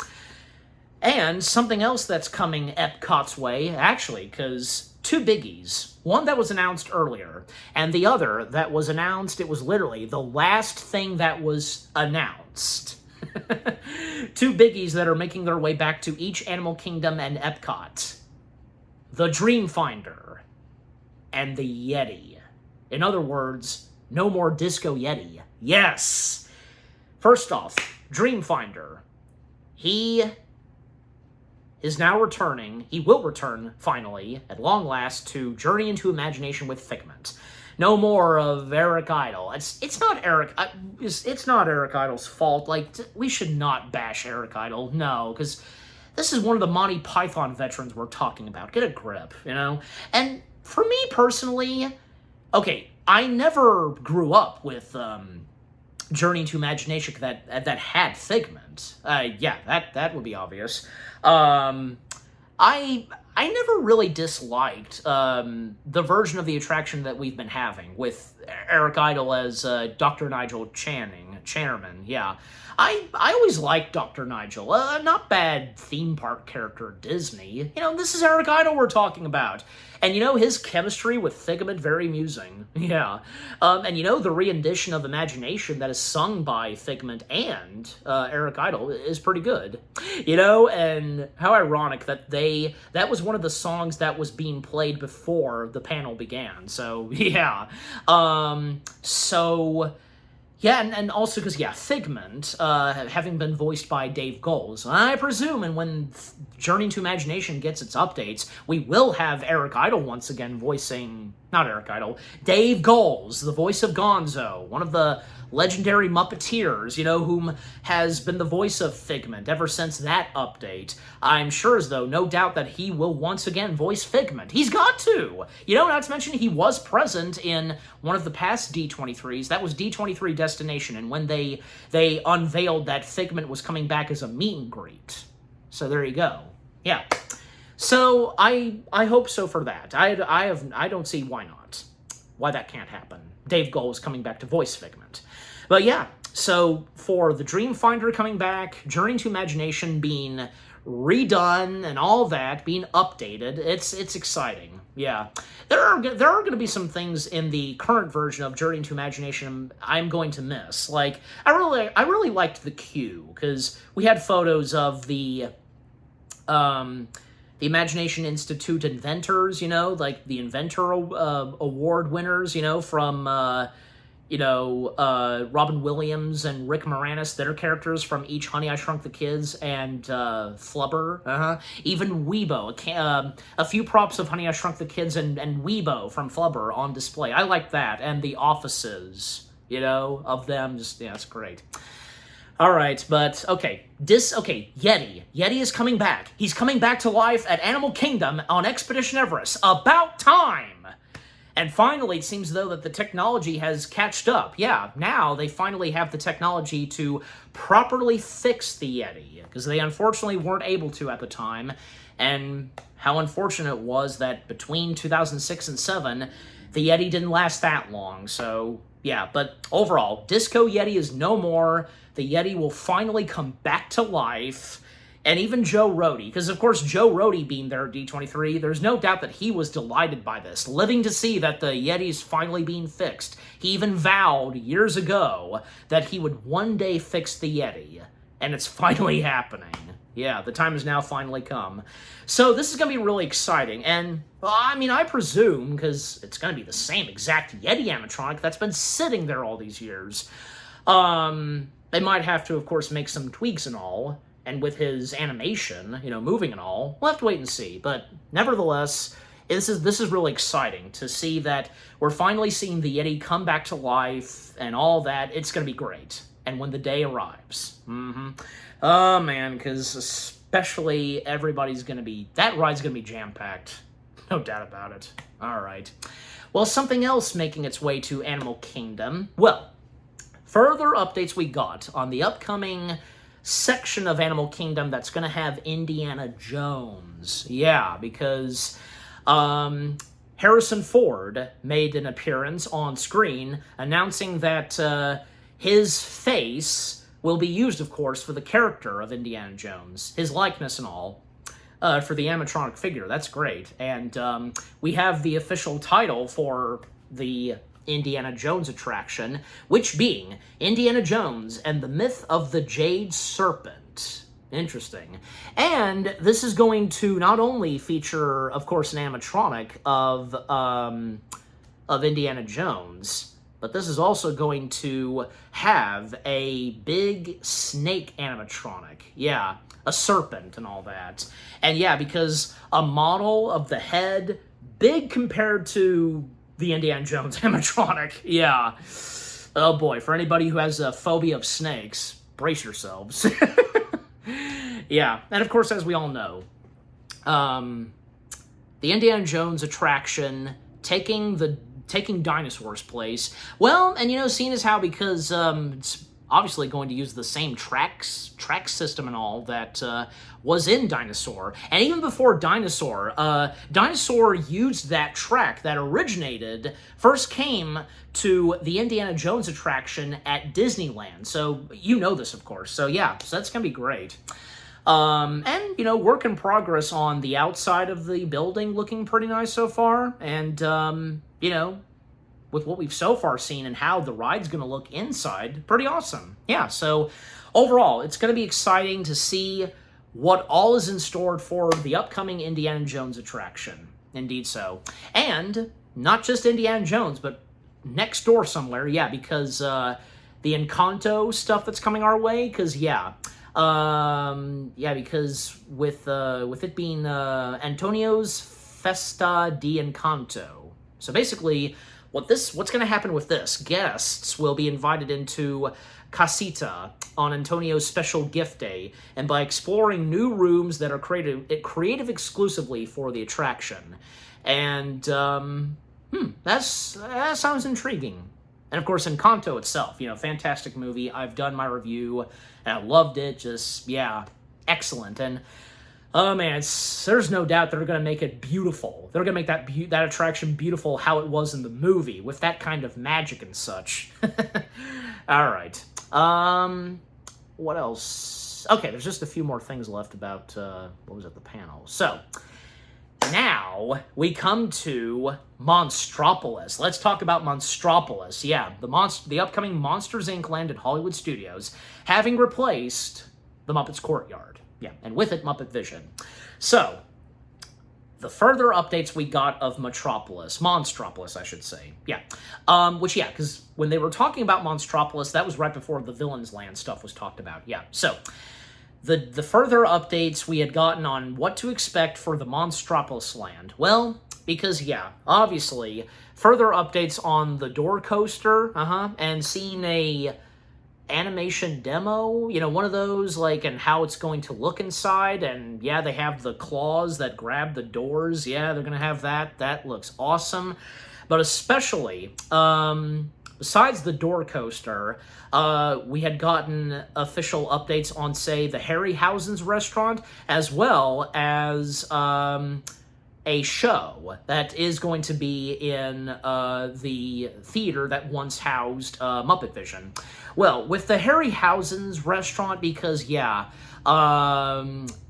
it's going to have, unlike anything that's been on any of the menus at any restaurant of Disney's, as they specifically said, and they'll also have, in the restaurant, we will see the monster octopus himself in animatronic form, and our first glimpse via video footage. The animatronic looks fantastic, of course, and, this is not really the first time we've seen the octopus monster. He has a name, but still, we know he's a monster octopus. My point being is that there have been other animatronics of this character. In Mike and Sully to the Rescue, he doesn't really have that much movement. We know how the attraction works and the specific movements that each of those animatronic figures have. Most of them don't really open their mouths. That is with the exception of Roz. So there's that. And also, the Monsters, Inc. hide-and-go-seek ride at Tokyo Disneyland, he's there too. But here, he's really going to be moving and such with his tentacles and all. Oh, that's going to be brilliant. But it's not just Harryhausen's that's going to, we're going to have a restaurant in Monstropolis. That's not the only one. We will also have Archie's Scare Big Pig Pizza. Sorry, because Archie the Scare Pig, whom we saw most prominently in Monsters University. There's going to be a pizza restaurant that's dedicated to him, which, of course, taking over Rizzo's Pizzeria place. Well, and seeing as how that this is going to be the third pizza place after Rizzo's and Pizza Planet, Toy Story. I would presume that most of the inside interiors might be the same almost. If they really, if they were planning to do so much redressing inside. We'll find out. But, it's great to see. A pizza place is still going to be there at Monstropolis. And also a theater show too, because it was also announced. Welcome to Monstropolis. Because we'll basically be seeing Mike and Sully and their Monsters University pals on stage. And because a concept art pic was shown, and looks interesting. I also remember hearing that there will be some brand new Monsters, Inc. animation for Monstropolis, provided by the same animation studio who had been doing the animation for Monsters at Work. It's a shame that not Pixar themselves doing it, but not that I'm complaining, because, Monsters at Work looked fantastic with Pixar not doing the animation. So, just overall, I look forward to what all comes to the Monstropolis land. That is going to be so exciting. The long wait of something else Monsters, Inc. in the parks, especially the Door Vault coaster. And according to them, because sometime in 2027, the Monstropolis land will be open, and it seems as though that by the time that it is complete and finished, the Door Vault coaster won't be finished just yet, from what they specifically said, from what I can tell. Well, it's kind of like, say, when New Fantasyland opened, one more piece of New Fantasyland that was not open was the Seven Dwarfs Mine Train. That wasn't in completion yet until 2 years later. Well, we'll just have to wait and see. Hopefully, because, knowing the progress that they do, and it wouldn't take, and, they are usually very quick and going with the stuff they do at the parks. Hopefully it won't be too long after Monstropolis Land opens that the Door Vault coaster ride will also be opened. Alright, so, so overall, everything that was announced for Monstropolis Land so far, excellent. Okay, now let's talk about what's making its way to Hong Kong Disneyland, because, there will be a brand new Avengers Pavilion coming to Hong Kong Disneyland, which will bring guests into the world of Avengers, research testing labs alongside Peter Parker, and some seriously powerful new technology. And added a new Quinjet landing platform, and adventures, yeah, and that reach far beyond Earth. Interesting. So yeah, it's really cool with what's going to be coming to Hong Kong Disneyland's way of Marvel. It was Hong Kong, right? They've already, or Tokyo Disneyland, either one, because they've already had a couple of Marvel stuff, like one that is an Ant-Man ride, yeah, that, and one that's a Iron Man themed ride, kind of in that same style as Star Tours. Yeah, you know what I'm talking about, of course. All right. Yeah.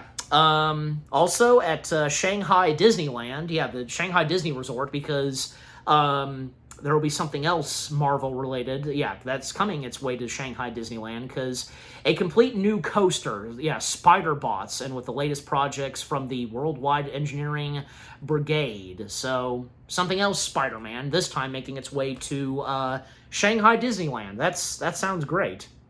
Okay, and yeah, last but not least, because right here, Disney Cruise stuff. So, what was announced for the Disney Cruise Line? Well, because one of the next Disney cruise ships underway, I should say, being the Disney Believe, which is to set sail in 2027. So, some concept art pics and all that on what the ship's going to be like, what's going to be in the Grand Hall, and what's going to be for the stern, and also be, front and center, yeah, because Tinkerbell will be front and center of the Believe, and for the back of it will be, yeah, the stern is going to feature, so the bow, that's right, the bow, which being the front part of the ship, that will have Tinkerbell on it, and for the stern, on the back of the ship, it's going to have Woody and Buzz Lightyear. That's awesome, and seeing how they're going to look, and we know with the other Disney cruise ships, on the sterns, they're always painting the logo of the ship, the name of it. So, yeah. So to see this, it's going to be Woody and Buzz. Perfect. And in the Grand Hall, there will be the statue. There's always a statue in the Grand Hall. This one going to be Moana, which makes sense. Yeah, my mom, because when talking about this with my mom, she, to her, she feels that Moana's everywhere, but I mean, sure, but I wouldn't want to think of it as overdone or something, like, I don't know, just, what's the word I'm looking for specifically? Overrated? Yeah, overrated. I don't know, because, look, despite the live-action Moana film having come out, just, and the fact we are, I think this was mentioned at D23, there is going to be a Moana 3 in development, so, yeah, anyways. But, yeah, I mean, just looking at the concept art pics and all for, what Disney Believe is going to be like. It looks awesome. Yeah, so that's all for the Disney Experience Showcase, and nicknamed Horizon. Yeah. And Neil Patrick Harris and everybody that was there, they did an excellent job with what they did, putting on some hilarious performances and unexpected moments. Like, Neil, was going off to the side, and, when he thought that the spotlight would follow him, but it didn't. Like, if you recall that moment, that was amusing. Also, a few other things to mention. Yeah, John Stamos, him being present, too, with, filling in for Neil just for a little bit. And then What's-Her-Face, who sang the song Rio Gone from Cars, and her delivering a brand new song for a new upcoming Cars series. Yeah, if you've heard about this. Yeah, so it was great to see her present. And, her love and respect for the Cars franchise, being a part of it, just excellent. Yeah, so that. So, yeah, everything that was talked about for, the Disney Experience Showcase, looking forward to it. Yeah. And I'm sure most of you, if there's anything that you're looking forward to the most, well, I'll be hearing from you. All right, so now with that stuff out of the way, what else is there left for me to talk about D23? Well, obviously, I want to talk about next the Disney Legends stuff that happened. Yes, so for this year's lineup of Disney Legends, pretty exciting, because, so everything that happened with the Disney Legends panel, the event, Ryan Seacrest, yeah, I recall knowing that he was going to host this, and yeah, and of course there having been performances, because Lin-Manuel Miranda being the first one to be up on stage and now being crowned Disney legend. And, the voice of Moana herself introducing and talking about Lin-Manuel. And even, say, a moment where Lin-Manuel, because him holding notes in a Little Mermaid VHS clamshell box, that was great, because even... with him, doing a bit of Part of Your World. I want to be where the people are. Write songs like Menken and Howard Ashman. Watching the kids sing along to the songs on that screen. I was that kid, just a bit bizarre, singing along with my trusty Sebastian, playing my Casio keyboard along with each scene. And I'm grateful for you, for believing in me. You see, that line where the sky meets the sea.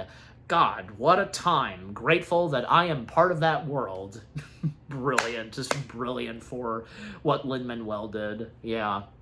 And then Jennifer Goodwin coming on stage, and to present Alan Tudyk. Yes, for Alan Tudyk to become a Disney legend, rightfully so. So, so Tudyk just, him humbly accepting the award and, being crowned Disney legend, that was great. And, him, saying that, because that he recently, and he was recently invited to, because he went to a charity event for patriotic cancer, and he met a lot of young people, and there was this beautiful young girl, and with her arms folded and she was glaring at him, and because her parents just said that, hey, it's Hey Hey, the voice of Hey Hey, and according to her, she said nuh-uh,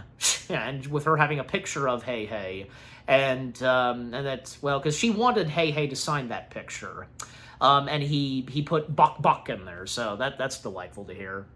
And Kim Irvine being crowned Disney legend, that was great.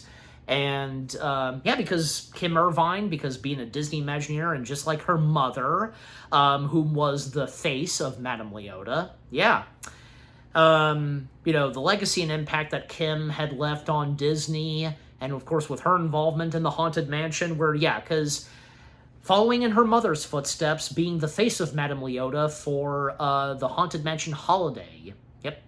Amongst other great things that Kim has done at the Disney parks, just like her mother. With her accepting the award, and because, and saying that her and John Hench, they used to walk at the park, and he said according to her, he told her that all things, we'd walk for hours, and which means surprising since, by that time that he was in his late 80s, early 90s, he told her, always remember that the guests own this park, and we just take care of it for them. Yeah, that's very true. Well put. With what John Hench had to say. And if you are familiar with John Hench, Well, then, the Jonas Brothers stepping up on stage, and with them being crowned Disney legends, where they were presented by Vanessa Hudgens. I think I got her last name right. Because she remembers having watched the three of them and being in awe of their connection and such, So the Jonas Brothers up on stage, they accept being Disney legends, and, so much that the Jonas Brothers had left off, not just them being a rock band, but they had their own show, their involvement in Camp Rock, and so on, And does anybody remember the Jonas Brothers series? I enjoyed it, so did my mom, so I remember a bit of the lyrics from their intro, you got to live, bust your move, just Yeah, that. Which, it's also great to see that that their show being on Disney Plus, if anybody has revisited it. Yeah. And after them, Susan Egan, the voice of Meg herself from Hercules, but even before she was doing Meg, she was also Belle in the Broadway version of Beauty and the Beast. Yep. Ashley Brown, Ann Sanders, and Elise Van Der Paul, they were all there to present Susan Egan, not to mention because, they even played Belle on the Broadway version of Beauty and the Beast. And yeah, because with her being there and accepting her award, that was great. And yeah, and after her, because, well, then came NFL icon Steve Young. And I'm sure most of you that know about that sports stuff, you know him. Yeah, because, yeah, being inducted, and SPN stalwart Chris Berman, yeah, also being inducted too, inducted too. So that's really cool. And, yeah, and because with him gratefully accepting his award and saying that he recently looked up the previous Disney legends, and having seen Fred McMurray, Julie Andrews, Elton John, and Barbara Walters, all of them just becoming Disney legends, and, and with him saying that I'm in the wrong room, I'm sorry, I gotta go, okay. And then whom would be presented next would be Jerry Bruckheimer, and Orlando Bloom being there to present Jerry Bruckheimer. That was awesome, because, yeah, I mean, Jerry Bruckheimer had come a long way, him and Disney. Some of the fantastic, iconic live-action movies that Bruckheimer and Disney had done. Well, not to mention because, even before, say, Pirates most prominently happened, some of the other films that he and Disney were doing, alongside with his late executive partner, Don Simpson, the films that they were doing at the time with Disney under, say, Hollywood Pictures and Touchstone Pictures, from, say, Crimson Tide, The Rock, Con Air, Gone in 60 Seconds, the list goes on. Just, yeah. So it was great to see Jerry be there, of course, and to accept the award, now being crowned Disney legend. That was great, yeah. And then after him, then came a big one, Eric Goldberg. Oh yes, a big-time animator at Disney, most famously having brought to life the character of Genie himself in Aladdin, and amongst other characters that he animated. And especially, of course, the Genie.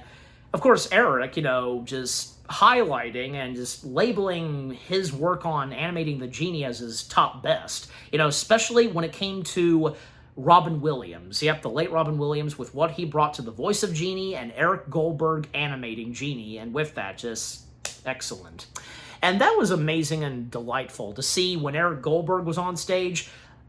There were the characters that Eric Goldberg animated were there to greet him and be with him on stage. Yeah, and then this photo I'm looking at, yeah, Genie, there was Genie, Miku, Jiminy Cricket, and Lewis, the alligator from Princess and the Frog.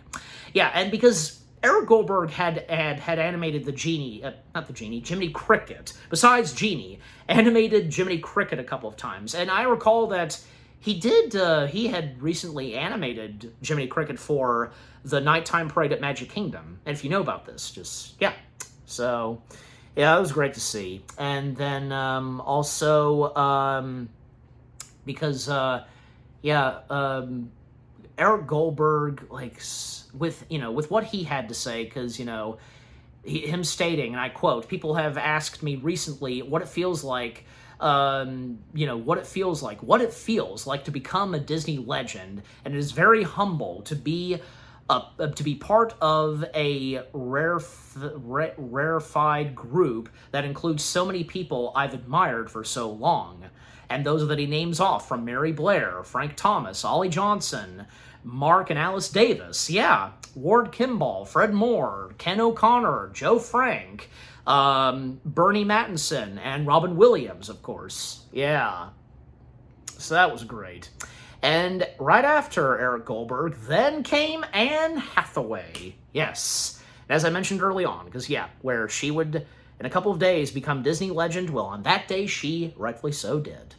Yep, so with her accepting and being crowned Disney legend, and with her saying, and I quote, "I'm here today because I'm one of the most insanely lucky people in the world," and with her getting emotional and thanking everyone, and there was a moment where somebody shouted, "Boy or girl?" Because, well, her being pregnant currently, and she reacted to it very positively and humorously. And don't worry, I'm gonna talk about it in the next 5 minutes.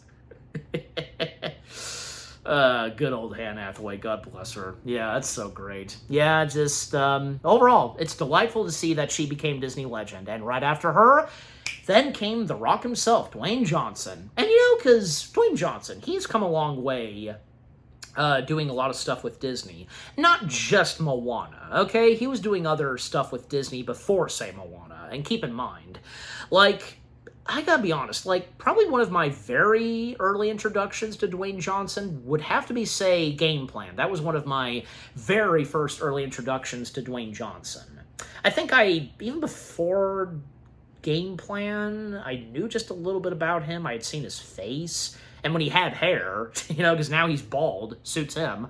But overall, because it's great to see that, Dwayne Johnson getting inducted into the Disney Legends Hall of Fame, and with him saying that, and I quote, "What I was met with was someone who was so disarmingly nice, gentle, curious, totally upper and however that word's pronounced. So that's what he said. So that was okay. I'm sorry, that was someone else that was saying Emily Blunt. That's right. That's what she was saying. But once he got up on stage, because with him saying, and I quote, because Emily Blunt, she was the one that introduced Dwayne Johnson. Yeah, and of course, with them having worked together, most prominently in the Jungle Cruise. I almost said Jungle Book. Don't want to get my jungle movies mixed up, in the case of Disney. Okay. But Dwayne Johnson had to say, and I quote, "There's a few things I think that connect all of us Disney legends. With Disney, it's this idea that we all do what we can to create these moments of joy for families around the world, and that means something. We took my daughter, Simon, to Walt Disney World, and when she was 5, and I'll never forget, they have breakfast with the princesses, and one of the princesses asked her to close her eyes, make a wish, and she did so. She closed her eyes," as Dwayne continues saying, "and I so remember that moment. I'd never seen that before. I wondered what was going through her mind at the time. That's the beauty of Disney. And that's what life is all about, creating experiences for people." Yeah, well said by Dwayne. He's not wrong there. Then it would come to say, yes, because, let me see, because, then Bob Iger being inducted into the Disney Legends Hall of Fame. Being crowned Disney legend. And Robert Downey Jr. and Harrison Ford, they were there most prominently. And they even had like a Disney Legends sign they give. It's amusing. Because even like say, Josh D'Amaro also being there too. Everybody else, like not just him, Robert and Harrison, but Diane Sawyer, Ellen Pompeo, I might be butchering her last name, but and also the sportscaster Al Michaels also being there. And Michaels states, and I quote, that at ABC Sports, we all loved Michael. He may have been a business guy, but Bob had star power. And on he went to become the perfect choice to protect the Disney brand, and shepherd 2 decades worth of incredible Disney magic and growth. Yep. As he added, and so Iger's stepping up on stage, and just amazing. And even one of the things that Bob brought up was, like when he started off becoming Disney CEO, where one of the first things he did was bringing back Oswald the Lucky Rabbit. That was one of them. But also, when it came to saving the day with Disney and Pixar's relationship, officially acquiring Pixar now being officially a part of the Disney family, that too. So, yeah, it's just amazing. Well, because, and then to close off the show, because Broadway and East Wind star Samantha Barks, she came up on stage and performing a song and all, because, A Kiss Goodnight of the show, performing A Dream Is a Wish Your Heart Makes. That's great, yeah. So, that's great to see. All that happened for whom was abducted into the Disney Legends Hall of Fame. They got their handprints, of course. Yeah, great ones. And one more thing before I move on, Jim Cummings. This year we did not get Jim Cummings being Disney legend. Yeah, because you know this by now. And my thoughts on this, well, I'm sure they want to, but I guess the time hasn't come just yet. Because with so many others that are now going to be labeled Disney legends, that kind of stuff, that kind of complex stuff. And I'm sure we are bound to see Jim Cummings as Disney legend. He by now deserves it, okay? And I'm saying this, and I want to be positive and all, because I'm sure as though that it's going to happen one way or the other. He by now deserves it. We just have to be patient, okay? Anyways, but yeah, just overall, this lineup of Disney legends, amazing, yeah. And a few other things to mention too, just, because with how much I've been talking, but, it depends on how much there is talk, okay, and from me. Well, there was some stuff, of course, like when it comes to D23, they have some of the archive stuff, like costumes and props on display. Like they had some of Muppets, and I think, Devil Wears Prada and all that. Pretty interesting, yeah. Even some from the defunct Disney attractions. Heck, they even had they had one of the used red light cycles from the new Tron film. It was pretty awesome. Pretty sure, that was the one. Also, like when it came to the Masquerade, that was really cool, because with like the Masquerade for this year's D23, pretty cool, because there was one of, I'm looking at them, Gonzo and Rizzo, Muppet Christmas Carol, Mary Poppins, the Disney Carousel attraction, that was pretty cool. The Muppet Gala, I hadn't really seen the full video of the Masquerade, just a little bit, but I did see this one. This was really cool. To Pizza and Beyond, because these two that were dressed as Buzz Lightyear and Woody, where they are disguised as Buzz in, what is it again? Supernova Burger Box. Yeah, that, and Woody's inside of a Pizza Planet drink cup, because, that where they make their way inside Pizza Planet, and Buzz bumps into Woody. Watch where you're going, sorry, because he moves the box. So that was really cool. And they got out of the boxes, and they're in the Buzz Lightyear and Woody getup. That's awesome. And numerous other ones, like one of Oogie Boogie. Well, oh, yeah, this is cool. Half Maleficent, half her dragon form. Awesome.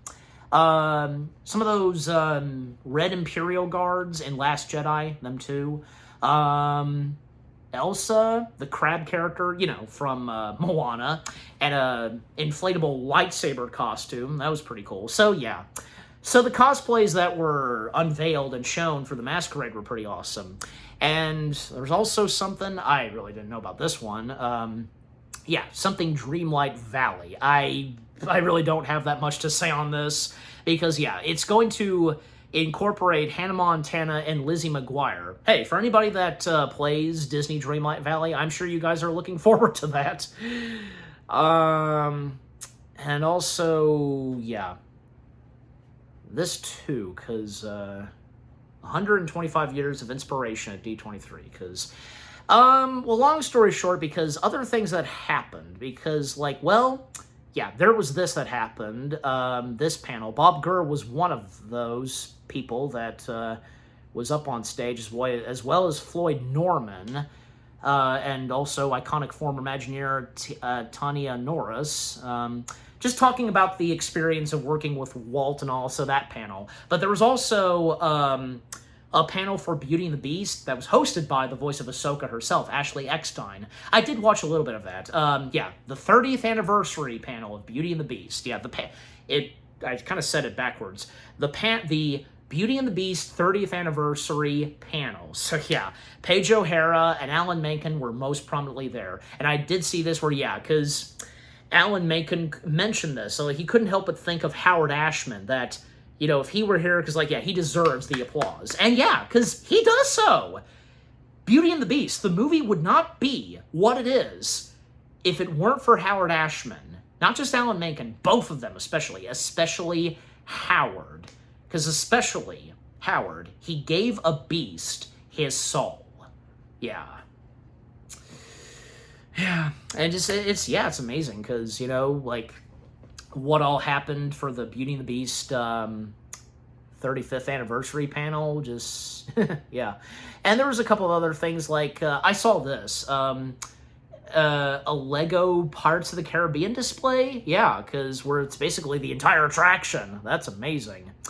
And also some of the princesses, the voice of the Disney princesses being there too, as well as there was a panel that had Seth MacFarlane up on stage, along with him and Leonard Maltin and his daughter. Yeah, if you've seen that one. And, well, seeing as how around the time of D23, Seth MacFarlane having released an album of his cover of some of those Muppet songs.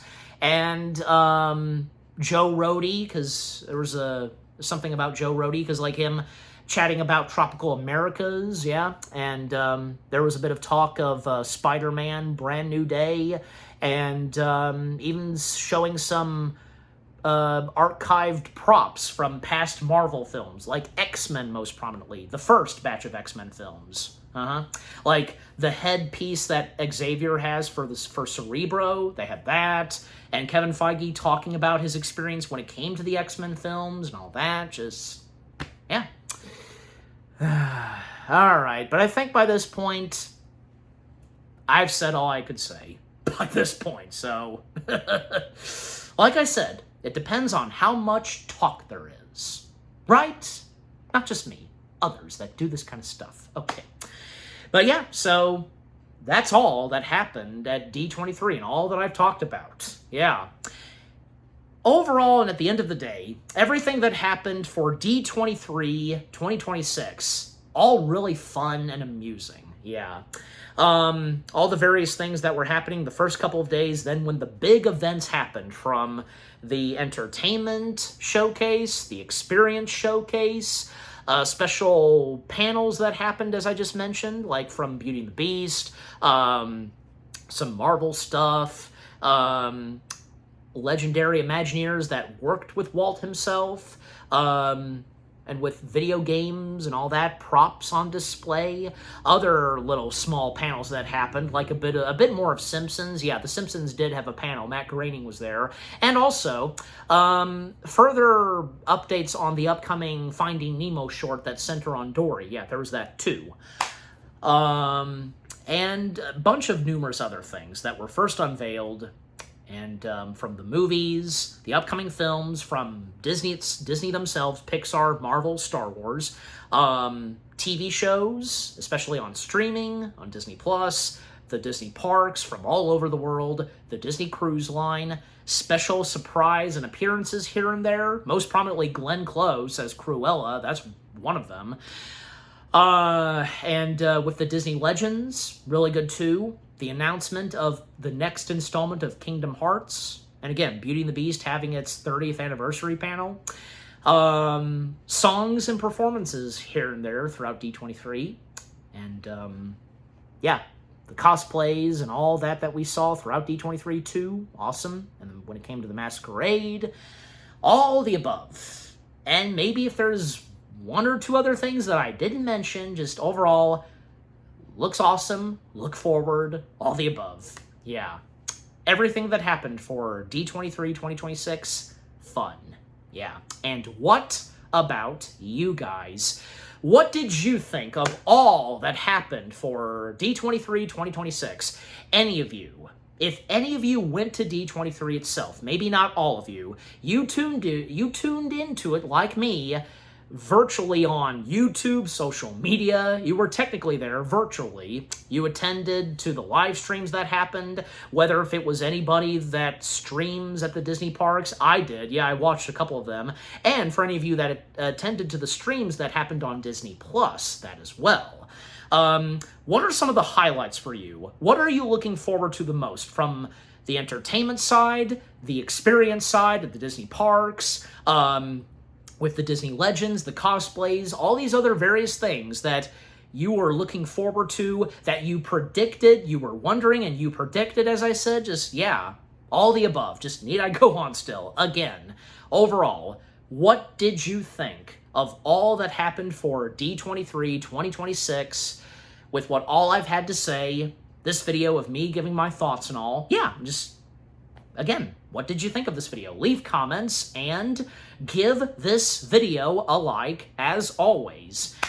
And so, guys, with all that being said, thank you very much for watching. I hope you guys enjoyed this video of me giving my thoughts on all that was announced and talked about, all that happened for D23 Expo 2026. Hope you enjoyed, and I will see you guys in the next video. Take care, and until the next D23, peace out.